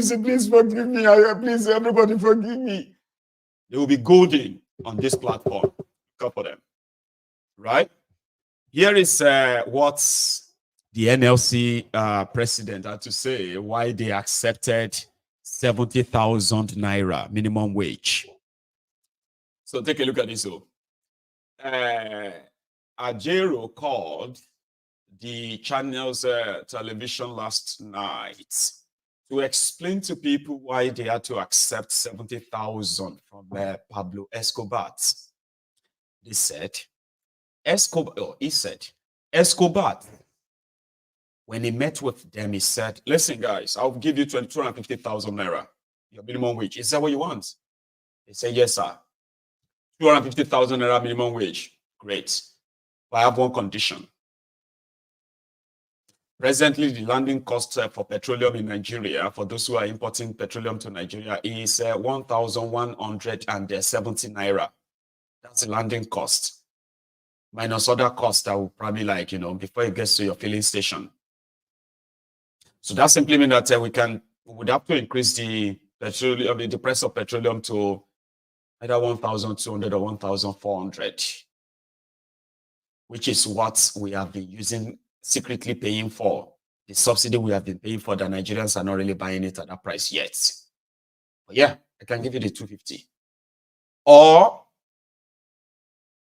collect 70,000 now, and I won't increase the price of petroleum.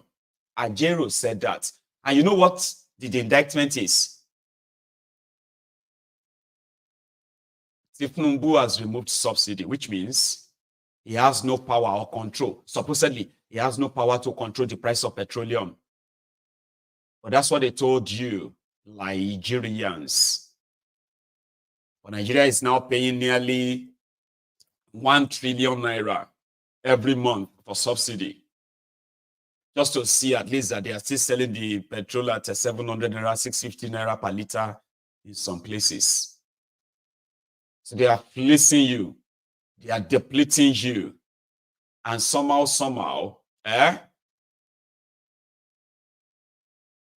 Ajero and his guy believed that Tinubu can be trusted since he has the power to keep the price of petroleum at 700 naira per litre. That's what he said. That is why they accepted 70,000. Tinubu was offering them 250, but we will increase the price of petrol. So they didn't want that. So they collected $43. It has been a running battle between all tiers of government that were supposed to equally participate in the process.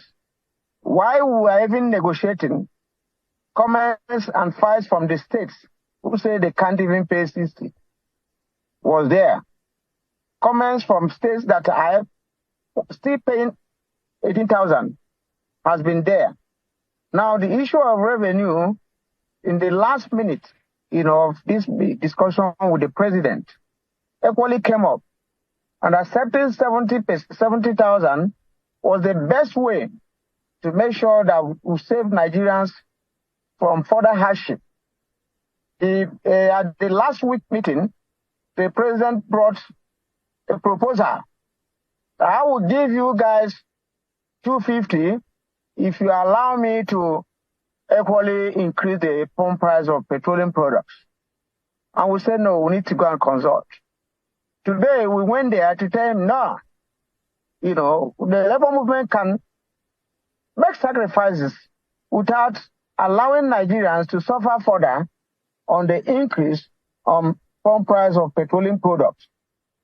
We equally looked at it that within 5 years, instead of dragging for 5 years, we are still going to have another negotiation before the end of the present administration, thereby negotiating 2 times within 5 years. And by that time, we need to equally move higher based on the situation of the moment. Now, there are equally other incentives, although those ones are promissory notes, but we need to follow them up that made us to anchor this on something. Now, in the history of negotiation, either here or elsewhere, for you to push, it has been a running nuisance. So make all of them thank Ajero. Ajero said workers can sacrifice without having to subject the rest of Nigerians to further hardship. Even though Tinubu gave them some promissory notes too, that they will have to follow up.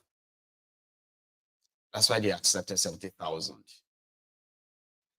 Now, finally, here is Oshiomhole pushing for, is pushing for a serious punishment or maybe capital punishment, right? For the engineers that were building those houses or properties that are collapsing and killing people. At their Senate yesterday. Watch. But sir, like previous speakers have acknowledged, incidents of collapse of buildings and life being wasted avoidably is very rampant across the country. I think with profound respect, Mr. President, that rather than lament the consequences of official negligence, we should go to the root of the matter and tackle it at source. When I had the privilege of being a governor in Edo State, now I want to speak from my experience, I found that in the Ministry of Works, they do have engineers, civil engineers, structural engineers, architects, quantity surveyors, etc., etc. As a poor governor, you sit down there and you deal with the documents with regards to pricing, etc., etc. And in good faith, you set up a board to invite tenders and all manners of people tender. The results are, as I have seen in Nigeria, this is arguably one of the few countries where everybody is a civil engineer, everybody is a civil engineering contractor. Even we Senator Chiburua can put out Adams & Co. Civil Engineering Limited and bid for a sophisticated civil engineering contract. Ethics are looking at the laws. It is under federal laws that the Nigeria Institute of Architects is registered. It is under federal laws that Nigeria's Institute of Civil Engineers or of Engineers is registered. I think my brother was honored recently by one of those associations. It is under federal laws that Nigeria Institute of Quality Surveyors is registered. And even the rate they are paid are prescribed by federal laws. Therefore, I believe we have jurisdiction to go to the source, not just to lament the consequences, but to go to the source. That we amend the relevant sections of the Act establishing these institutions. Quantity surveying to deal with issue of inflation of prices, structural engineering to deal with the issue of competence among its rank, and if things like this happen, we identify who were the supervisors and deal with it. I think we are dealing with issues of corruption, if we are to call a spade a spade. One more. Now, whereas these institutions exist, I'm going to round up now, they hardly do the job. Even here in Abuja, you see buildings and you wonder if they were done by competent structural engineers. Structures is extremely important. And I think we amend those laws in a way that everybody cannot wake up and set up a civil engineering company and begin to bid for contracts that is neither equipped to deal with, neither by reasons of competence or appropriate skilled engineering, structural engineering staff to deal with the issue of stability of the structure. So whereas I share everything that has been said, which in this case is within the competence of subnationals, but what we can do as a national parliament that regulate the various institutions is to see what we can do to tinker with the law such that if you design a building and you are obliged to supervise the construction, should the building collapse within a certain number of years, you are liable not only to withdraw your license, you are liable to prosecution. Again, my sympathy to the people and the government of Plateau State for the available debt of this achievement. Yes. Boko Haram, make them come over fight. If you not come over fight, we will not go come up for years. So make them come over fight, make it finish. Allahu Akbar. I think and I say and I get power. Make them come over fight. If we not fight, we will not go. If we not fight, we will not go. Allahu Akbar. Yes. Boko Haram, make them come over fight. If you not come over fight, we will not go come up for years. So make them come over fight, make it finish. Allahu Akbar. I think and I say and I get power. Make them come over fight. If we not fight, we will not go. If we not fight, we will not go. Allahu Akbar. Yes. Allahu Akbar. That kind of, say, Alhamdulillah. Alhamdulillah. Alhamdulillah. Alhamdulillah. Alhamdulillah. Alhamdulillah. Bawiri. So on that note, I would have drawn the curtains, but I want to show you what it looks like when Kenyans, when they came for the big mouth politicians, lawmakers. Some of them had to be evacuated, disguised inside ambulance. I am going to be sharing the videos of what happened to these Nigerian criminal politicians when they shit hit the fan. And it's going to be golden. Look at them. I have never seen such a oh my God. Which would you have?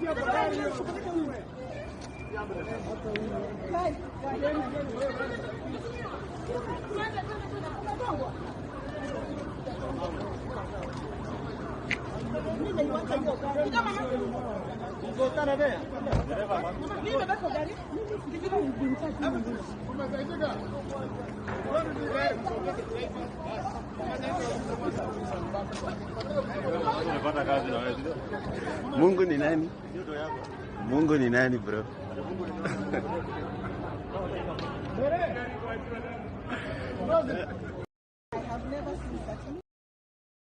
They will come for you. I just thought I should keep reminding you, okay? And some of you are counting on your security guys with their AK-47. Some of them will actually turn the gun on you. A lot of you have no idea what is coming. And I hope that what you are hoping on to tame and control it and make sure it never happens work for you. I hope, because it's not even about hoping or wishing. It's about to happen. This evening, I'm going to bring to you all the tantrums, the meltdown across all the political platforms in Nigeria. They probably know what we don't know, right? So I'll take a short break, come back and take calls. You know, you have a chance of reacting to what we have said so far. But if you have to go, just make sure that you leave your own offering, like the broadcast, share it, okay? And when I get back, I'll take calls, like, you know, the usual. I'll see you in a minute.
Thank you.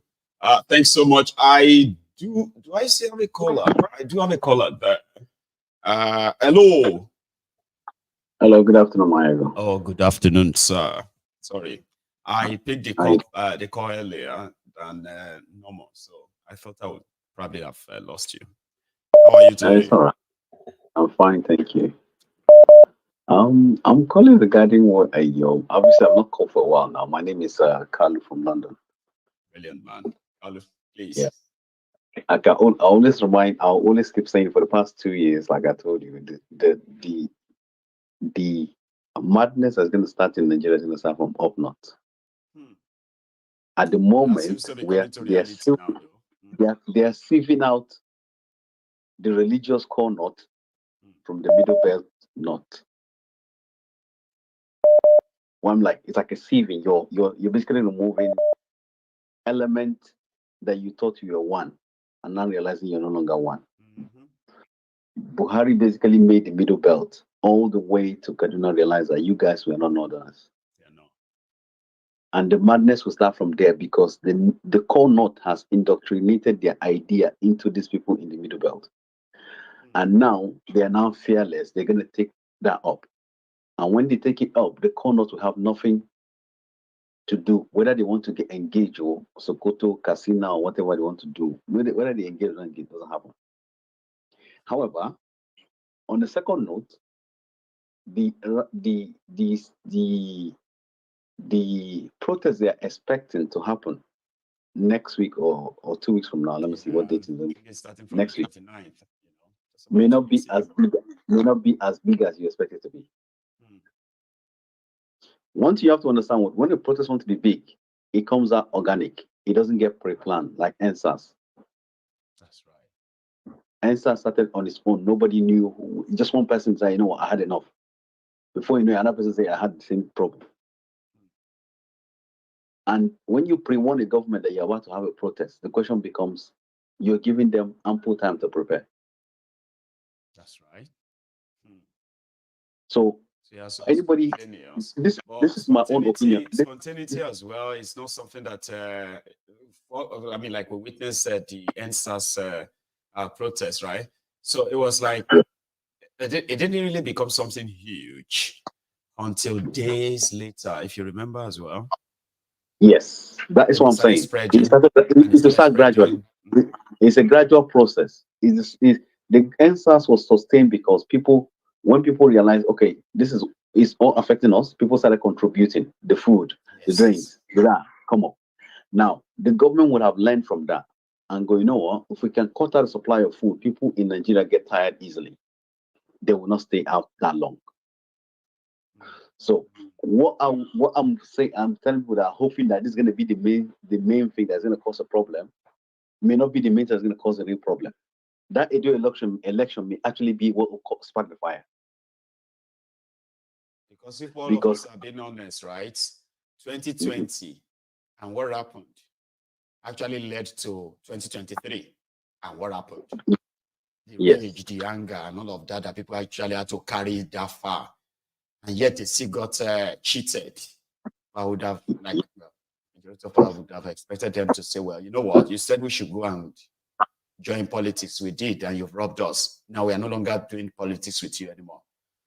Yes, and for the first time, they are having an election in a place that is the heartbeat between the north and the south. Edo has a link to the middle belt, all the way to the north, and has a link to the southwest and part of southeast.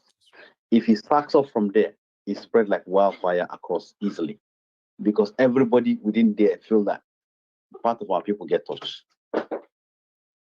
So people campaigning, waiting for this to happen. That is my own opinion, like I repeat. I'm with you. Yes, can have their own opinion. It's wrong. Part of the people I was talking to that you're going to call me back in a few weeks and say, Maiyegun, these people, they give me joy. Because I'm looking forward to that. I'm being optimistic, right? But I'm not going to become so naive and pretend that this is not Nigeria we are talking about. Okay, I know that, right? The only time this riot will pick up, to be honest with you, if this picks up, this protest is going to pick up, is when the paramilitaries, did what happened in Kenya, and when the rioters did what happened in Kenya, where if you surround any police officer of station, you don't attack it. You make the police officer feel safe, and you video it straight away, make it public. I'm even saying that those who are threatening people and saying it because they are coming to destroy property, they are coming to loot. Now, instead of you trying to say you want to stop people from protesting, okay, why not just form a ring and stop looters and stop vandals and let others who say they want to do their peaceful protest do their thing? You get what I mean? Like, they could form vigilantes themselves, like the Kenyans did. The first time they saw that government-sponsored attackers, right? What did they do next? They formed their own ring. Thank you. That is what I expect them to have. Once they, because I have family members that have military background. The moment you assure the person carrying a gun that his life is safe, that's it, and his children's life is safe, he automatically removes his uniform and follows you. And because they have a military background, they will help you get your protest to where you want to get to. Most of those protests people are seeing in Kenya were done by people that have some part of my paramilitary background in a way. The most logistics was done by people that have, because they know where to protest, they knew how to organize the protest to make sure that the military were not affected. As soon as you do that, remember they didn't even breach the parliament. They won. They were just out. And that was when they said, don't pass that bill, don't pass that bill. But the day they wanted to pass the bill, they were still out and they were watching. They said, they're about to, they passed it, so they just breached the, you are right. They were more organized. It wasn't, you are right, Baba, you are. Yeah, because if they had attacked before the bill was passed, they would have lost. Say, well, you guys were causing nuisance because the bill was never passed anyway. But the moment the bill was passed, the people inside the hall have breached their own trust. Yeah. The military guys in between know that this is going to affect them too. So Yeah. they basically let the guys continue with their business. And the guys too were clever, make sure that all the military guys, anywhere they surround them, they video it, yes, guide them to a safe place, and tell them, go. We continue with our protest. That was why, even when they're supplying them arms to shoot them, some of them refused. We're like, no, these guys are saving our own people. Yes. And my child could be in that one of them. And that is how they were able to galvanize themselves. So what I expect to happen is when these guys start protest next week, the government will send people to go and attack police station like they did in NSAS. They will send people to go and attack army barracks. The aim of the protesters should be to set up barricades in those areas. Give them reason to. Thank you. So once you put those barricades in those areas, you prevent those people from going to those places already in the first place. Then the army guys are feeling, wait, so I can just wear my uniform and join these protesters. I don't feel like anything. I'm just part of them. I will now be part of the people making the logistic arrangement. Because these guys in the army and police guide these politicians. They know where all these things happen. They do. And the moment they take out that uniform and they I think this is the kind of conversation people should be having, whether the protest is going to happen or not, right? This is a sort of educative convo people should be having, idea of what the do's and don'ts until they probably shoot and kill somebody. Then I think from that a politician will never shoot you. A politician will run away. But his ADCs would rely on him to want to protect him. It's your job as an ADC to protect your political. Right. If you know that your life is not at risk and your politician's life is not at risk, the protest is going on. You have no right to use your weapon. Right. So the protesters to make sure they don't give them that legitimate right to use it. Now, when they now use it wrongly and you attack the ADC or kill any police officer, there's evidence to prove that they actually did that. The only thing I will say is that this time around, you expect that the guys coming out for protest, some of them will be armed. Just letting you know after what happened with Lekki. Just watch out. Some people are going to be armed. Even if you want to do your protest, the way they are presenting, they are making it look like the protest is about Lagos. No, it has to be all over Nigeria for those who are feeling this brunt. That's how it should be, right? No, they have to present it that way because that is the only way. You need to find a divisive element within the protest. First, they told the idea that is the Eastern people against Tinubu. Now they try to make it the Lagos, trying to destroy Lagos. Or trying to say, is the North against Tinubu? They're finding different ways to create that division. They're already doing the aim is for the people doing the protest. It's getting higher and higher. They're already calling them terrorists, calling them bandits who want to come and protest for real. Thank you. So if you do it that way, every time they bring an idea, you counter it. You host event, they make it clear that this is you're saying is not what we want. We're protesting against hunger. Because in reality, I don't see. Baba. They said if you don't shoot us, but if at the end of the day they come out day 1 or day 2, and from nowhere the news just say they don't kill somebody, the entire thing will change right away. And I think that is when some phase 2 people, that's where some people are actually waiting for. When it doesn't get that rowdy and bloody like that, right? They don't want to get involved. So it's pretty much like on both sides. Okay. Those who are in Nigeria who use brutal forces all the time, they should be mindful of that this time. The people themselves as well should not provoke it. These are good advices, though, Baba. Yeah, that's how it should be, anyway. But thanks for what you're doing. Thanks so much, Carl. You have a good one, okay? Let me I just lost that. I've got another caller though, right? But I lost you. Try back, okay? Keep trying, and I can pick yours next. Thank you so much. Ladies and gentlemen, I have a task, and I'm going to need your help in the coming days. See, we are currently building a portal where we want to get everyone who is interested in our drive, right, for the Yoruba nationality. I will call it a nationalism, so to say, the Yoruba nation advocacy and all of the surrounding things that some of you have witnessed on this platform before. So now, you see this portal we are building, it's our platform where we want to sort of congregate. I've briefed you a bit about that. It is due to be delivered at the end of this month. and I'm going to need your help, right? In finalizing the funding. So I'll tell you more about that though, okay? When I bring you the content from that to share. I'll take this. Hello. Yes, Mr. Mike. Hello, sir. How are you? Yeah, not bad. And you? Very well, thanks. Good, good, good. It's Peter from Wales again. Oh, say that again. It's Peter from Wales. Peter from Wales. How you doing today, Baba? Not too bad. And you? Surviving, you know, just same old, man. So how is the weather in Wales today? It's really hot today. Really hot. It's quite Houston here too. But it's all good. Thanks so much for being here, Baba. Please. No problem, no problem. I've just been listening to the first caller, and talking about, you know, what the military might or might not do. I think sometimes we just need to be careful on what we say. Now, he mentioned something about if the military feel protected, they're not gonna, you know, they're gonna protect. I mean, sorry, did we see what? Yeah, did we see what happened at NSAS? Nobody provoked them though. There was even a barrack close by. Exactly. So, I mean, the politicians they're already making their intentions clear by talking about, oh, the children shouldn't go outside if they don't want to be killed. I mean, they're already criminalizing it in their statement, exactly. Right? It's pretty much like people asking to go out to go and show their displeasure about the government.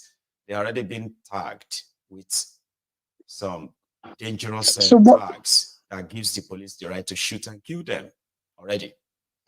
So why do we think there'll be anything different? I mean, we've got people. We got people that are ruling that country like it's in the 60s and the 70s. Why are they going to do anything different? They don't know anything different to do than to send. Do you know what I mean? So if it does, I've got a bit of skepticism because I've not seen it happen since. Obviously, I think it was the annulment of June 12th, and then the next one was NSAS. So, and these guys have taken us for a ride for so long that you just think, you know, a Nigerian's going to react. They are so sure, they are so confident, right? That this is the most we always do, just talk. Yeah, yeah. So I'm gonna sit back and wait. Yeah, you are the same. But I just don't want. I don't want the optimism to be lost on myself, even though I'm also skeptical, right? But when I look around and I see what I see, I am not saying that maybe they have the capacity to really effect any serious damage to the system that could possibly change for better to their side, right? Not that I'm seeing that. I just want people to know that if you are still thinking it's not going to happen, you are not paying attention. That it will happen or it won't happen, or that it will happen and it will effect a change. They are two different things. Okay? Yeah. Whether it's going to happen or not, well, it's going to happen. But is them coming out going to be strong enough to change anything? But that's a different question. But that they're going to come out or not is long overdue. And the guys in charge, right, they know. And that's why they are reacting now. They are taking it serious. Because it is. Yeah. Yeah. And, you know, like you, I pray it happens. You know, and I pray, you know, with the momentum that's building, you know, I hope it's strong enough to change the stories of people. Man, people are to destroy everything. We can blame them for all we like, okay? But after all of that, we'll still tell ourselves, oh man, what people are going through in Nigeria. A lot of us that actually grew up in that place struggled and faced almost anything, right? Some of us can't survive in that Nigeria anymore today. No. We can't. No. in reality. No. But again, it will be up to them to show if they are really tired, man. You know? No, absolutely. It's completely up to them. And my God, I want to ask a question. What do you think the estimate is of Nigerians that live abroad? What would you put that? Roughly, the world is massive. And if we have to kind of use the ratio of, you know, where you have the bigger countries and all of that, I've always been with the fact that we are more than 10 million Nigerians abroad. Right. Okay. And I think but people believe that we are more than that. There are those who, and you know why people believe that there are more than 10 million Nigerians abroad is that there's difference between Nigerians that left Nigeria, okay? Yeah. And the Nigerians, or the people that are Nigerians now, probably as their, you know, as their own children, through marriages and other stuff, right? Who are now Nigerians. Yeah. So when you begin to put all this number together, right, you realize that we can be 10, but I kind of just work with that. But okay, let's work. Nigerians will be probably more than 50 million abroad. 50. When we begin to look into our families, our trees, you know what I mean? Yeah. Let's work with that figure. If this whole thing kicks off, I would like the Nigerians abroad to realize that we all have a duty to make sure that if these guys think that leaving Nigeria is going to be, you know, they have a safe haven outside Nigeria, we have to make sure that they don't. Absolutely. We have to remind them that it's not safe. You can't run away from that place. No. When the heat is turned on now, okay? No. When it's turned up No. and you think you can run abroad, you will run into a lot of us. Absolutely. I like that. Absolutely. And they need to realize that. So they can threaten for all they want at this point, right? If they're caught abroad, and you know Nigerians in Nigeria show us that they're serious, then yes, they'll probably be running into what they're running away from. We'll deal with it. Yeah, absolutely, absolutely. Thank you so much, man. Let me go take another one again, man. Okay, you have a good, you have a good weekend too, because it looks like it's going to be a beautiful weekend, right? Warm. Yeah, you too, mate. Take care. You too, man. Have a good one. Thanks a lot. So I have another caller. I like that. See, when they say how many Nigerians are abroad, the question is a little bit, you know, sort of dicey. The thing is, I left Nigeria 12 years ago. Okay, as me. Now, if I have to go back to see how many baderos have you in Glasgow, they will tell you that we have 4 baderos. Well, it was only one badero of my own badero that left Nigeria. So if you want to say how many Nigerians are here now, you probably will say 4, Abby. You say 4. How many people from that? Yeah, that's what I mean by, you know, the theory of Nigerians. How many Nigerians are in the UK? They say it's about 1 million Nigerians. No, do you even know how many? You know, if you multiply people with you know, their extended families and all of that they have created in this place, you know that no, we can't be 1 million. Yeah, the Prince. Hello. Hello, Maiyegun General. Prince JJ Man, representing IPOB for life. Thank you so much. Good afternoon. How are you? Thank you for concurring. Yeah, afternoon, and I'm fine. You? Very well, man. Thank you. Baba, that General be the original one. No be the one where Tunumbu they tell us, say nah.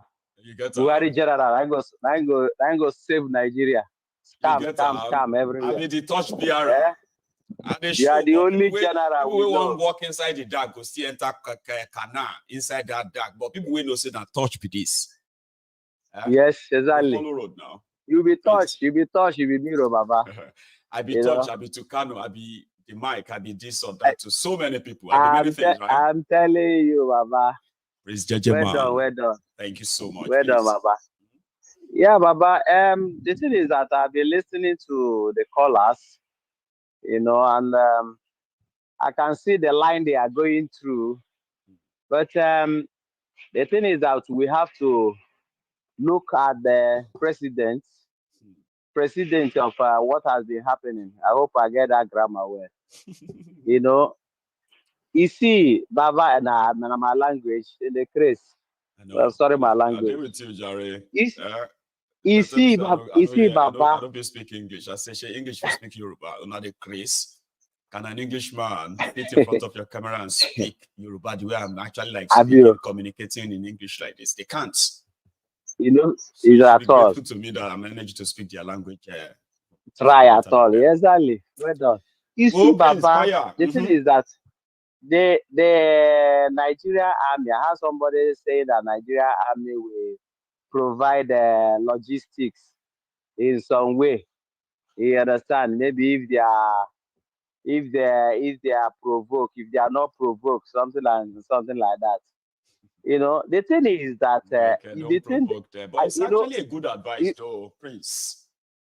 It's a good advice, you understand? But you see the killings that have been going on in Nigeria. People who try to collect guns from police. I was like, unnecessary now. Why do you want to collect their guns?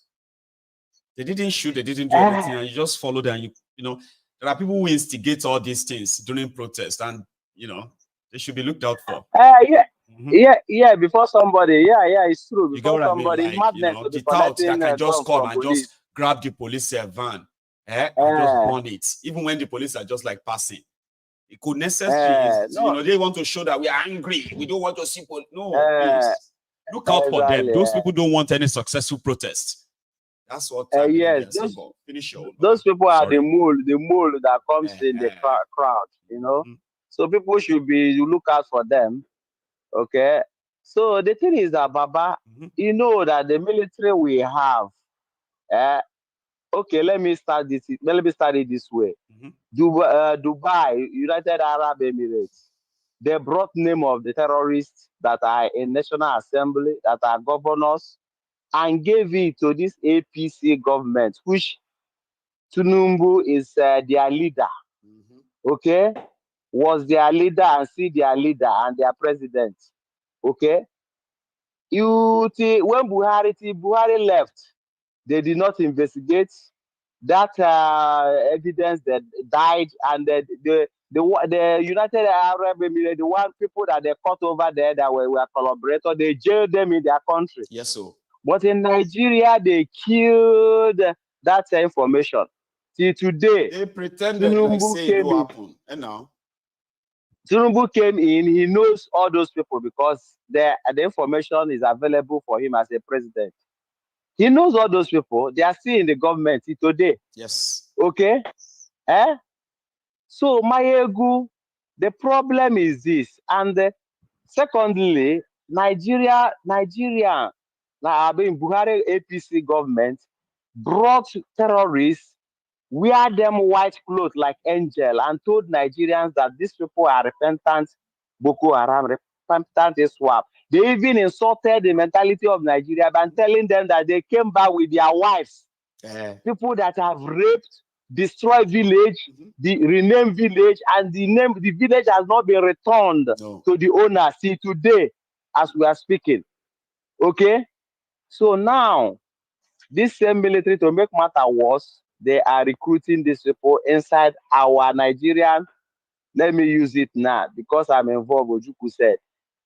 Nigerian armed forces, military. See the one currently now, the one that was exposed that day, a police officer killing a fellow police, taking the AK-47 and selling to armed robbers. Are these not product of repentant Boko Harams? Are these professional police? That's what you ask yourself.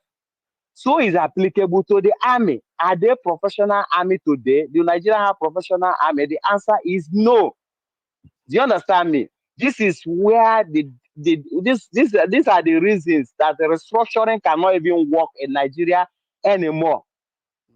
Confederation even will allow people to be crossing other people's border. You understand? That's why when we say is Biafra or death or Biafra any option, 1,000 option is Biafra, because everything don't proper here. Everything don't proper here. You understand? Nigeria as it is, it's just kicking the can along the road. Definitely, we are going to end you know with what the you just disaster said there, if we don't separate it in peace. Yes, You know Baba. what you just said there, that Yes. people need to also be mindful of, okay, is the fact Exactly. that the Nigerian police, the Nigerian military, and some of these paramilitary have been actually infiltrated by those who were hard criminals, including repentant terrorists. Now, you don't know who is who when everybody is geared up in military gear. And then you'll be wondering, why would any real sane soldier shoot at the civilians that did not pose any threat to him? I saw them open fire. I'm talking about machine gun fire on a village. You've probably seen the video too, where they said they were looking for ES10 in Imo State. Village, where older people, aged people live, who are mostly farmers, like local traders, like that. These guys were shouting, IPOB, come out, we kill you. IPOB, come out, we kill you. And the language and the tone shows that this person is not from Eastern Nigeria. Maiyegun, before you continue, let me touch that place. You see, the guy that was shouting IPOB, come out. If you look at that guy, it's not more than either 17 or 18 years. Oh, you remember the video. God bless you. You saw the video. He's a Lama Jare confirmed terrorist. He's a Lama Jare confirmed terrorist. Boko Haram terrorist. He wasn't calling alone. No. He opened fire. I'm talking about machine gun. Yes. Come on, IPOB, come on. They were shooting at the building. So, if these are some of those they are going to deploy for protests, like Ruto did in Kenya, you know what Ruto did, like they do in Nigeria? They were switching. They were switching policemen from this tribe. They will take them to that side to go and crush protesters. They will bring soldiers from this side. They will take them to that side where they don't have anything, right? To go and crush protest there. And that was why some of them were able to kill over 200 people in Kenya. About they killed people. And they took their bodies away, like they did in Nigeria. So now all these terrorists, repentant terrorists that they gave gun to. Yeah. And then they sent them to areas they believe that they could carry out some killings, and they would do it. So point to that, you're not being professional, that even if people don't do anything, these guys will still do, they will still find reason to shoot and kill. Maiyegun, the good thing about it is that about the protest is that we are encouraging people to protest, because if you don't protest, definitely Nigeria will kill you with the way Nigeria is going. Definitely all the policies are meant to kill the citizen. Absolutely. Okay. So if you say you win protest, definitely you will still die. Do you understand? If you protest, they kill you, definitely you will still die. So all dying are die. I getting me? But the best option is for you to protest. Because now the advantage that we have is that internet is there, satellite is there.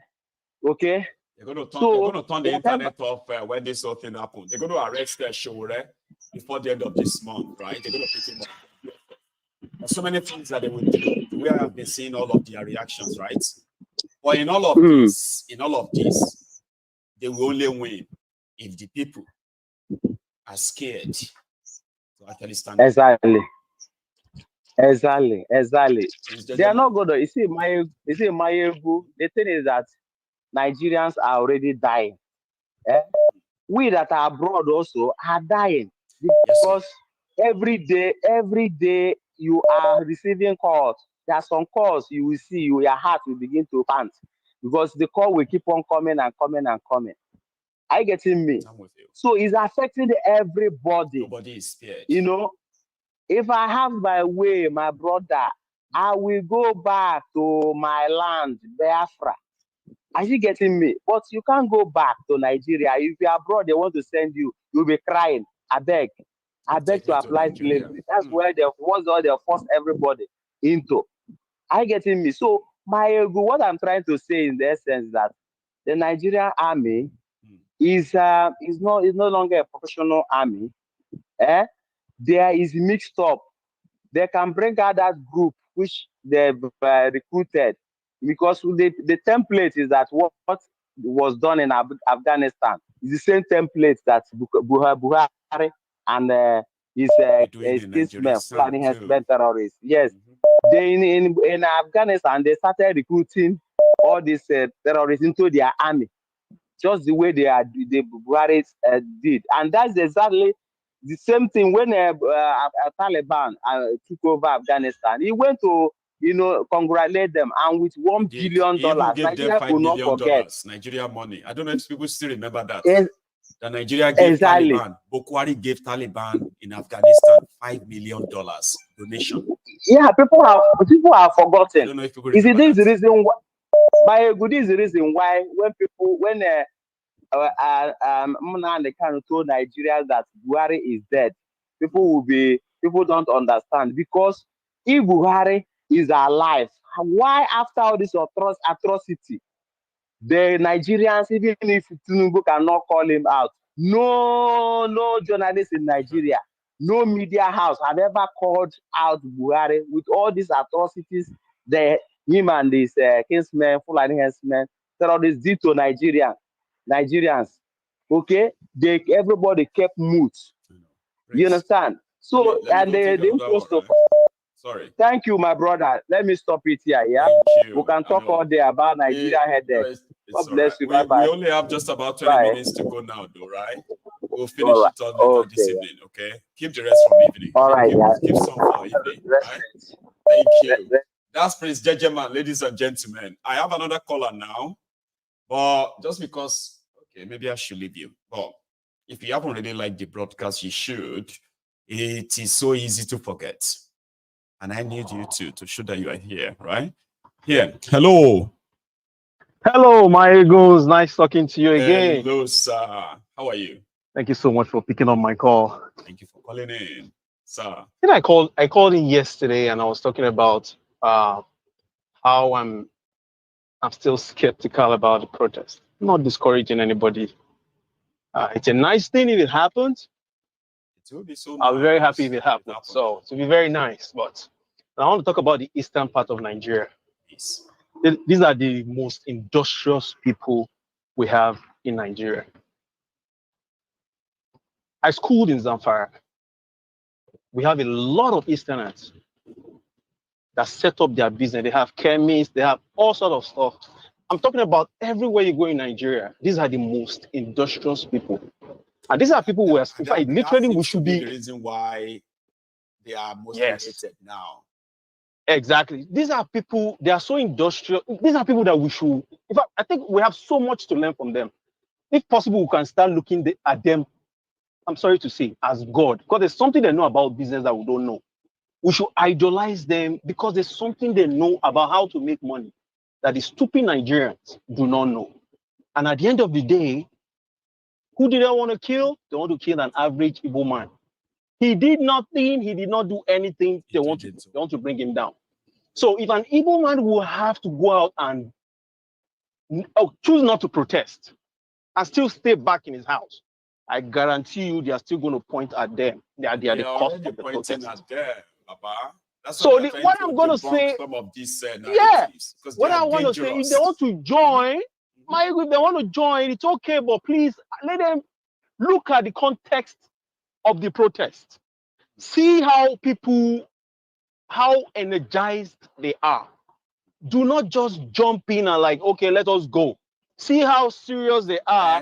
Look at the number. They come out in their millions. They are still going to blame you. Exactly. You get what I mean? But just make sure that it will be worth it. I have friends that are Igbo. I'm not going to stand by where they kill them. How am I going to feel? No, I'm going to be shattered. I won't. I'll feel it's going to be horrible. So let them stand by and look and see the situation and say, okay, and if you want to do it, just make sure you're at the back and don't lead any let of them, them. mix yourself in such a way that they're not going to identify you that you're from the eastern part of, you know. And we are so sorry. That's why let's add that too. We are sorry that we had to be advising to say, do it this way, do it that way. It is simply because we are in a dangerous world that these guys have I don't know how now. sorry. I don't know how sorry I could say I am. You get what I mean? Like so saying that to anyone with anyone that is from Igbo extraction, saying that please, bro, don't take front. Please don't make yourself so visible about this. These guys want to build their hatred on you, and can you please not make yourself visible in it? It is unfair to say, but it is a reality today. Unfair. It's a reality. It's so horrible. Look. The eastern part of Nigeria should be the Silicon Valley of Africa. With what these guys know. Good.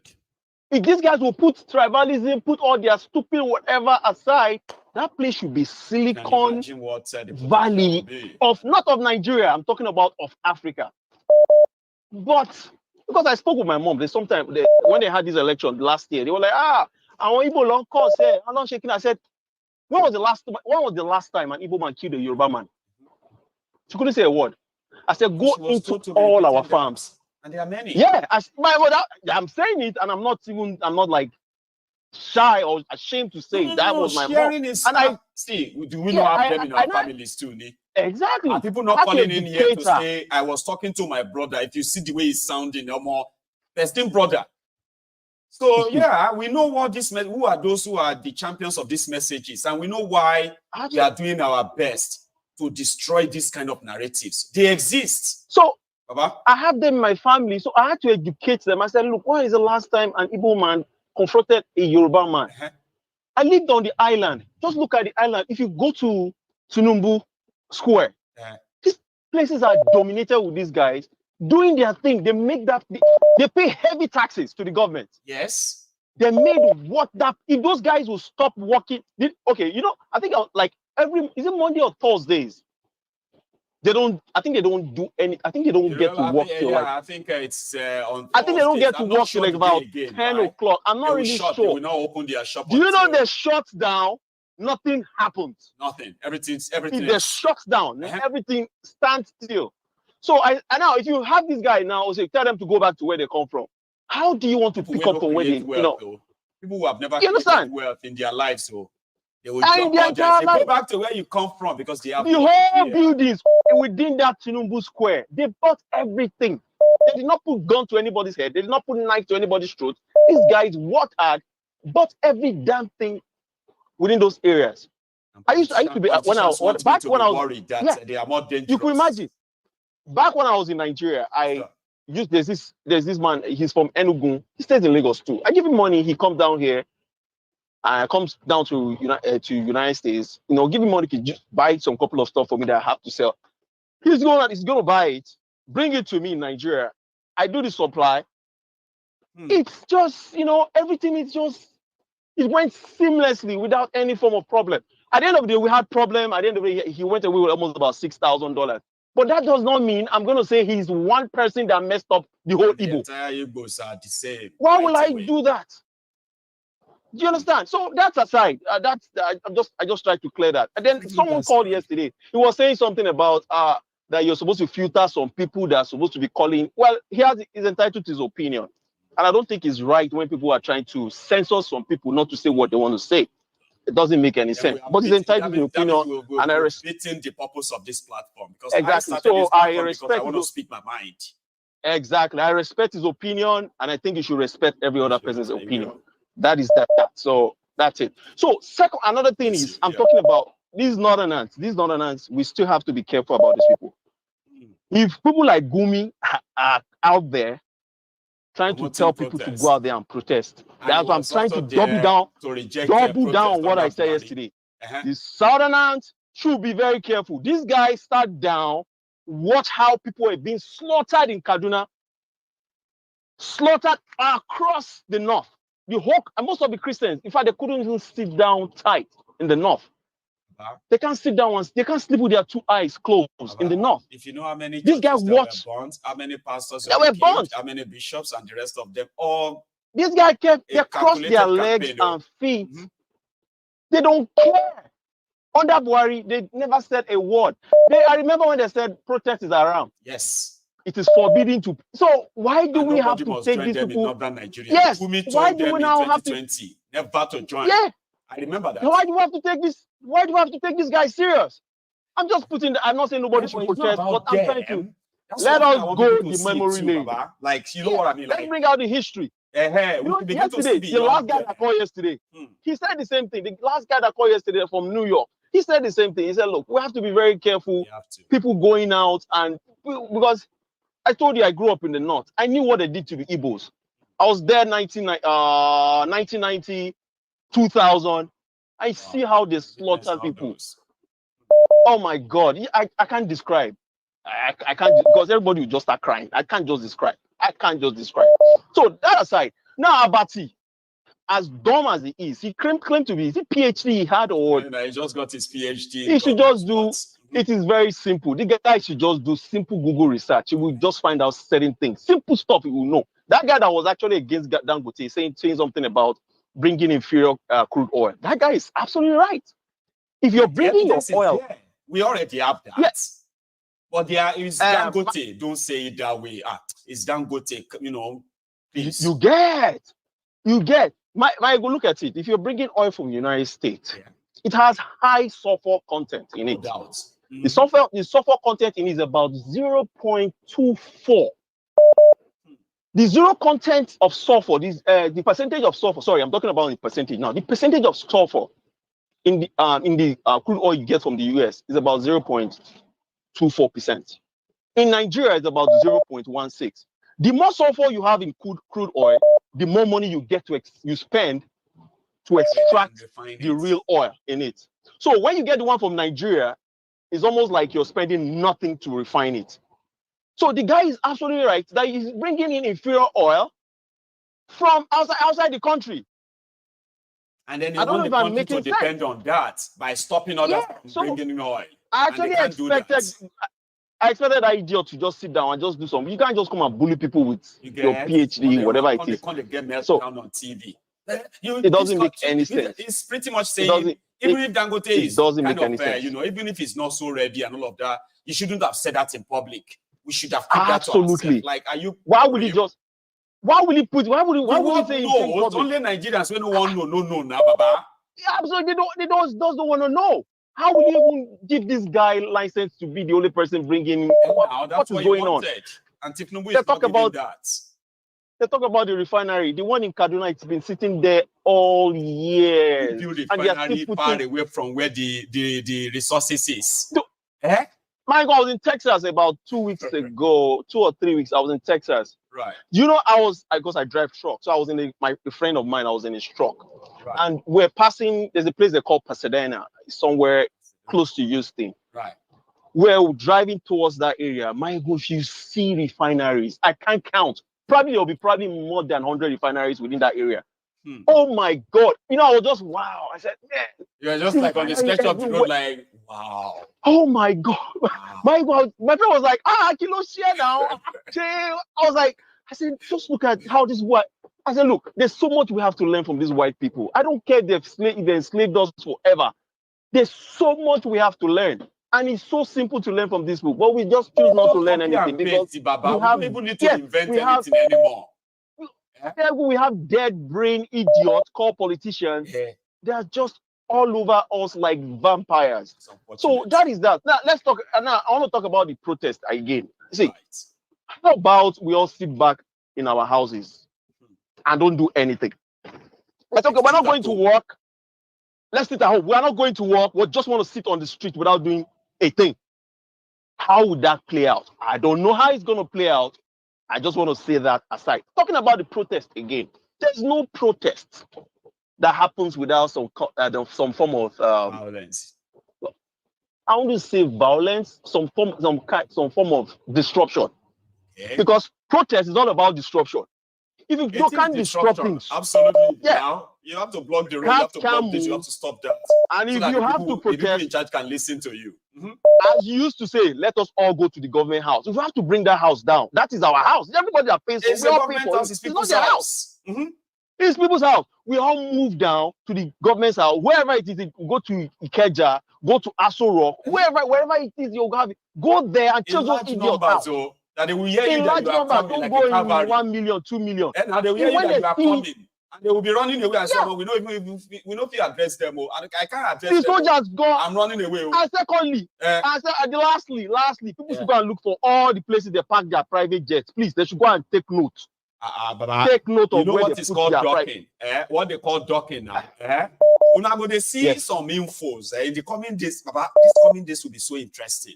And I'm saying it to all the Templars to get themselves, get you prepared mentally. A lot will be to happen in these coming days. To arrest their private jet, there are some crazy things we're supposed to do. But I can't see some things over the phone. It's just going to be horrible. But thank you so much. Thank you so much for your time. I appreciate your time. Thank you so much. Have a good one, sir. You too. Thank you so much for adding that to this program today. Okay. Enjoy the rest of the day, by the way. Now, thank you to everyone. Now, I have, let me see. I think I have just about 10 minutes to go. And that includes the time I wrap up. I'll take this first. Good afternoon. Hello there. Good afternoon, Maiyegun. Good afternoon, sir. How are you? The last call I just said my mind, you know. it just because I was trying to say something about Gumi, and I observed something. I don't know if anybody noticed that thing too. Since this issue of protest started rising high, you can notice that we don't hear any Boko Haram attack again, terrorist attack. We are not hearing them again. And for Gumi to come out, their commander, I told them to pipe low. So when these people come from this place, we now attack from this place. That's exactly what this guy said. For him to come out, Gumi can never come out in vain. He always come out like that, you know. So based on that one, this protest, from last what he said, this protest issue, I believe that if everybody will sit at home, but it will not work. They will still come and kill one person or two person they will see on the street. But because they don't want this protest to come. If you look into their eyes, you will see these days now, they are very, very scared. They don't know what will happen, what will be the next thing to happen. Because exactly, for what Dume said, you can see that him too also, he tried to remove himself. Because I feel that he doesn't have, maybe he don't have a private jet to run away, you know. So for another thing this last guy said about that we should come and learn a lot of things from the white people. We don't need to learn anything from them. The only thing, a lot of things from them, the only thing we can learn from them is empathy and compassion.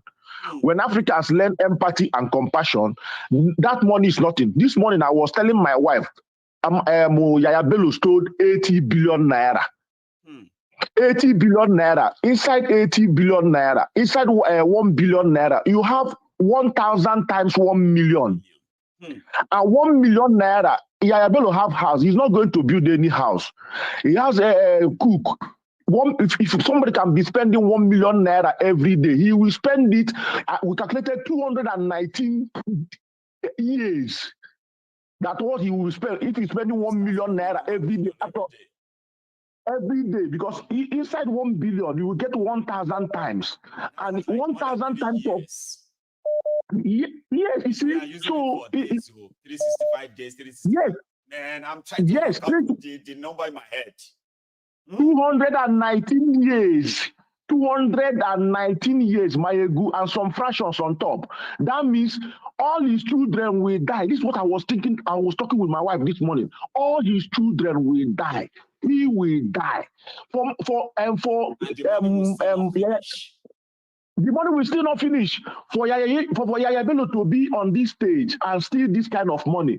What about Wike and the kind of money in River State? 1.2 trillion naira from River States. That's the last count. Yeah, between let him be eating it. 420 billion could not be accounted for. Let him be eating it 10 million every day. Maiyegun, calculate this thing. So they don't need to learn anything from white people anymore. They only need to learn compassion, empathy. Simple. Because when you go to Nigeria, Maiyegun, I do travel to Nigeria every year. When you go to Nigeria, I was sick. 2021, I went to Nigeria. I was very, very down. I was sick.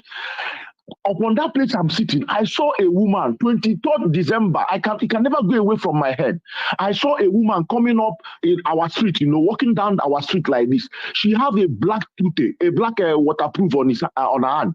I was like, looking at the face. You will see, I'm talking 2021, no, not 2023, because 2023 till now is disaster. I'm saying 2021, that time people can still see something to eat.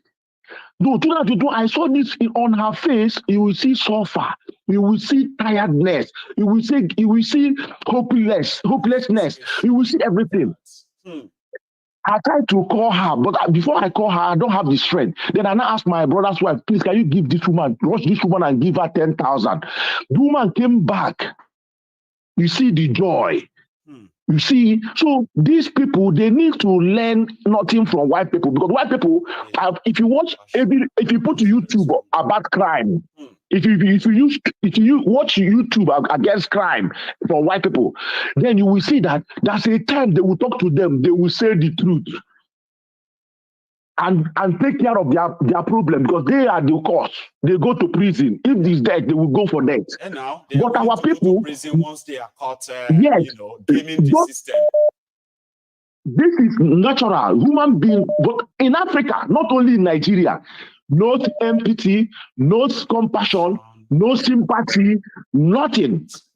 A whole Tinubu at his age, Tinubu cannot last more than next 10 years. I'm not God, but he cannot give away all his money. For what? Thank you, Maiyegun. Thank you. No, they don't need to learn anything. They only earn compassion and sympathy, nothing more. God bless you. Thank you so much, man. That's a very strong one. Oh. It is true that these guys don't think about the people they lead. They think about themselves, and they become so selfish and greedy enough that even when their people are dying like flies in front of them, they don't see it. They do not see it, unfortunately. Now, this is where we're going to draw the curtains this afternoon, until later this evening. But like I said, right, I am going to be raising money. I've been given 6 days to raise £2,000 so that we can clear the bill of our portal that is being constructed now. You've heard about the Yoruba Union, right? No, don't pretend you haven't. So we have the leadership that came together and said, before we seek help, how about we do it ourselves to some extent? And we did. So we have this portal being built right now. And the portal, as it is, right, it's the platform for the Yoruba Union as an organization. It is also the platform to verify our supposed members worldwide. You can sign up and be part of it if you believe that it is actually possible, okay, to turn the table against those rogues in charge of Yoruba land as we speak. Some of us believe, and we are mobilizing for it, okay? So the moment we are able to mobilize enough, and what is enough? If Yorubas have a population of over 60 million, in the current contraption of Nigeria, we just need 1 million of them. 1 million of us congregated in a single place. And then we can begin to cut the shots. We can then begin to actually face our real problems.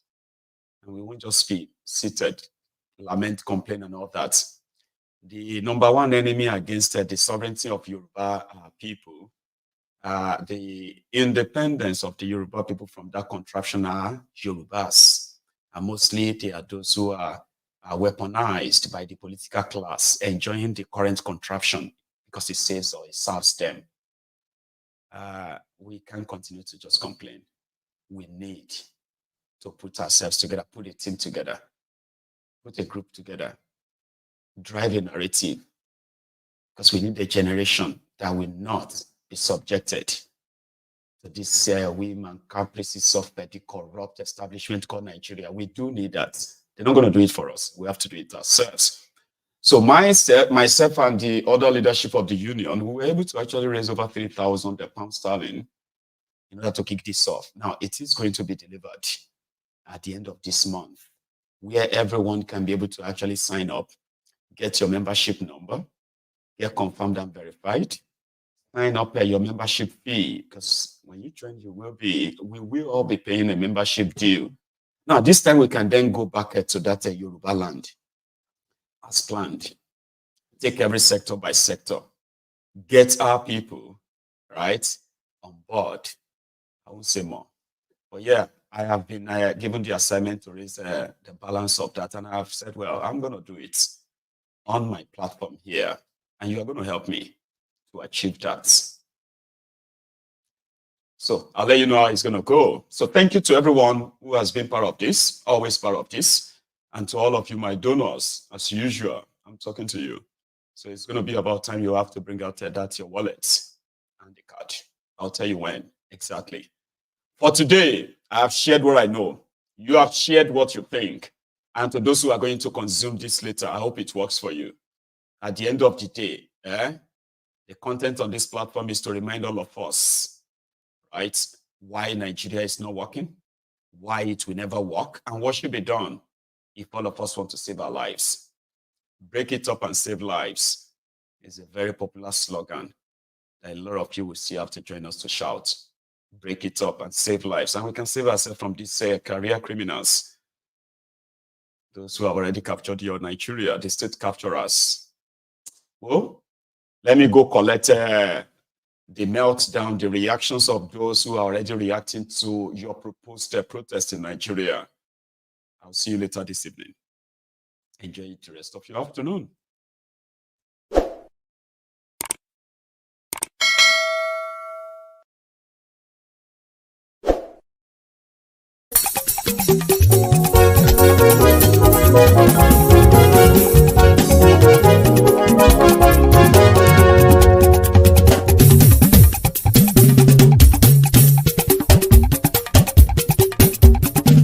Maiyegun làwa mọ̀ làmọ̀ tó dòdòdò.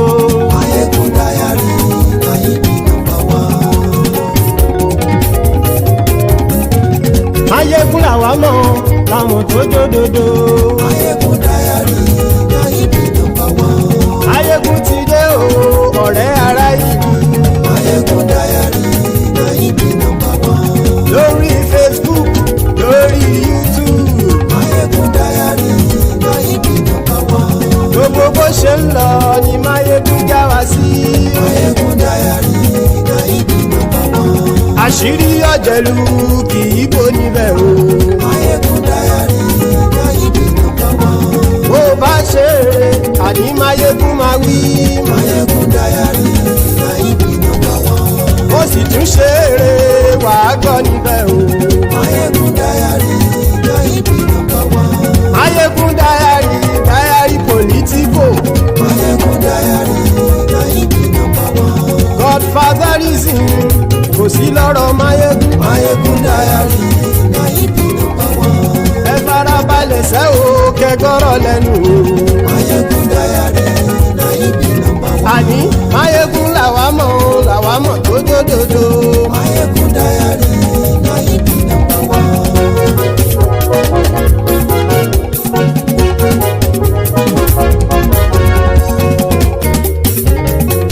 Àní ẹ̀sùn rákì.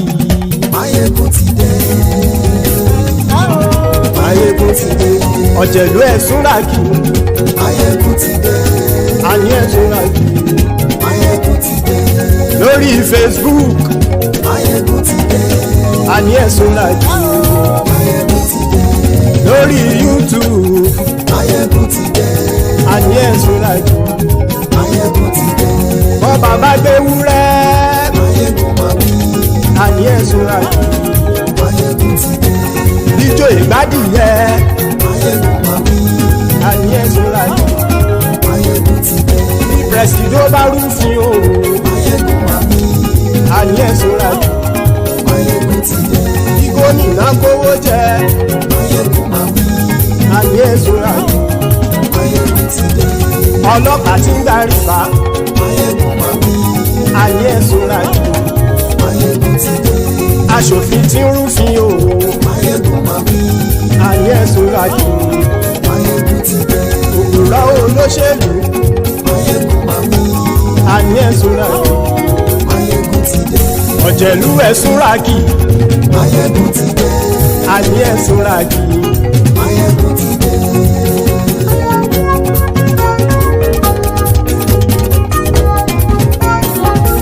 Máyégún ti dé.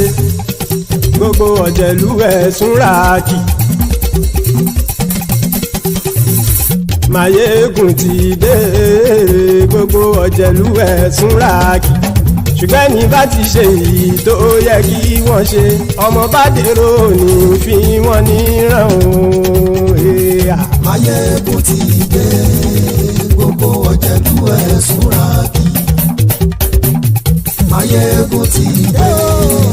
Gbogbo ọ̀jẹ̀lú ẹ̀ súnra kì. Ṣùgbọ́n ní bá ti ṣe èyí tó yẹ kí wọ́n ṣe, ọmọ bá dèrò ní fi wọ́n níran. Wọ́n fowó bẹ́ẹ̀ o, Máyégún ó sọ pé wọ́n ò bẹ́ẹ̀. Wọ́n fowó bẹ́ẹ̀, Máyégún ó sọ pé wọ́n ò bẹ́ẹ̀. Oníkanṣá ti ṣe èyí tó yẹ kí wọ́n ṣe, fáwọn ará ìlú tó gbé wọn débẹ̀ o. Máyégún ti dé. Gbogbo ọ̀jẹ̀lú ẹ̀ súnra kì. Máyégún ti dé. Gbogbo ọ̀jẹ̀lú ẹ̀ súnra kì. Ṣùgbọ́n ní bá ti ṣe yìí tó yẹ kí wọ́n ṣe, ọmọ bá dẹ́rọ̀ ò ní fi wọ́n níran. Kì máa yí ṣe eré, ọ̀rọ̀ yìí kì í ṣe ẹ̀fẹ̀. Kì máa yí ṣe eré, ọ̀rọ̀ yìí kì í ṣe ẹ̀fẹ̀. Ẹni bá ti lè lẹ́bọ̀ lẹ́rù o, ọmọ bá dèrò kàṣàyè tú wọn síta. Máyégún ti dé. Gbogbo ọ̀jẹ̀lú ẹ̀ súnra kì. Máyégún ti dé. Gbogbo ọ̀jẹ̀lú ẹ̀ súnra kì. Ṣùgbọ́n ní bá ti ṣe yìí tó yẹ kí wọ́n ṣe, ọmọ bá dẹ́rọ̀ ò ní fi wọ́n níran. Tẹnitẹni ọmọ Máyégún ọ̀rẹ́ ara ìlú mọ̀mọ́ ni mo fọlọ́hún ṣọ́ ẹ̀ bá kìlẹ́bù. Lóòótọ́ olódodo ìlú ọ̀tá ìlú mọ̀mọ́ ni ìwọ ṣá máa ń ṣọ́ra kò sì mọ́ bẹ̀rù. Bọ́tà ń lè rí bóníṣègùn lé káwọn mọ̀mọ́ fi ṣera wọn ni ó ti dẹrùn tí wọn ò gbọ́dọ̀ sì mọ́ bẹ̀. Èèpo ọ̀bọ lọmọ bá dérò tàjẹ́ ò gbọ́dọ̀ jẹ́, ó ti dọba lórí àbínú ẹni kò sì mọ́ bùyà. Àìsíwọ́lu ní ẹnìkẹ́ ìgbódì ẹyin lábàrá o, ó kó ẹni tó bá dán o àkàmù. Máyégún ti dé. Gbogbo ọ̀jẹ̀lú ẹ̀ túnra kì. Máyégún ti dé. Gbogbo ọ̀jẹ̀lú ẹ̀ túnra kì o. Ẹni bá ti ṣe yìí tó yẹ kí wọ́n ṣe, ọmọ bá dèrò òní fi wọ́n níran o. Máyégún ti dé. Gbogbo ọ̀jẹ̀lú ẹ̀ súnra kì. Máyégún ti dé. Gbogbo ọ̀jẹ̀lú ẹ̀ súnra kì. Ṣùgbọ́n ní bá ti ṣe yìí tó yẹ kí wọ́n ṣe, ọmọ bá dẹ́rọ̀ ò ní fi wọ́n níran.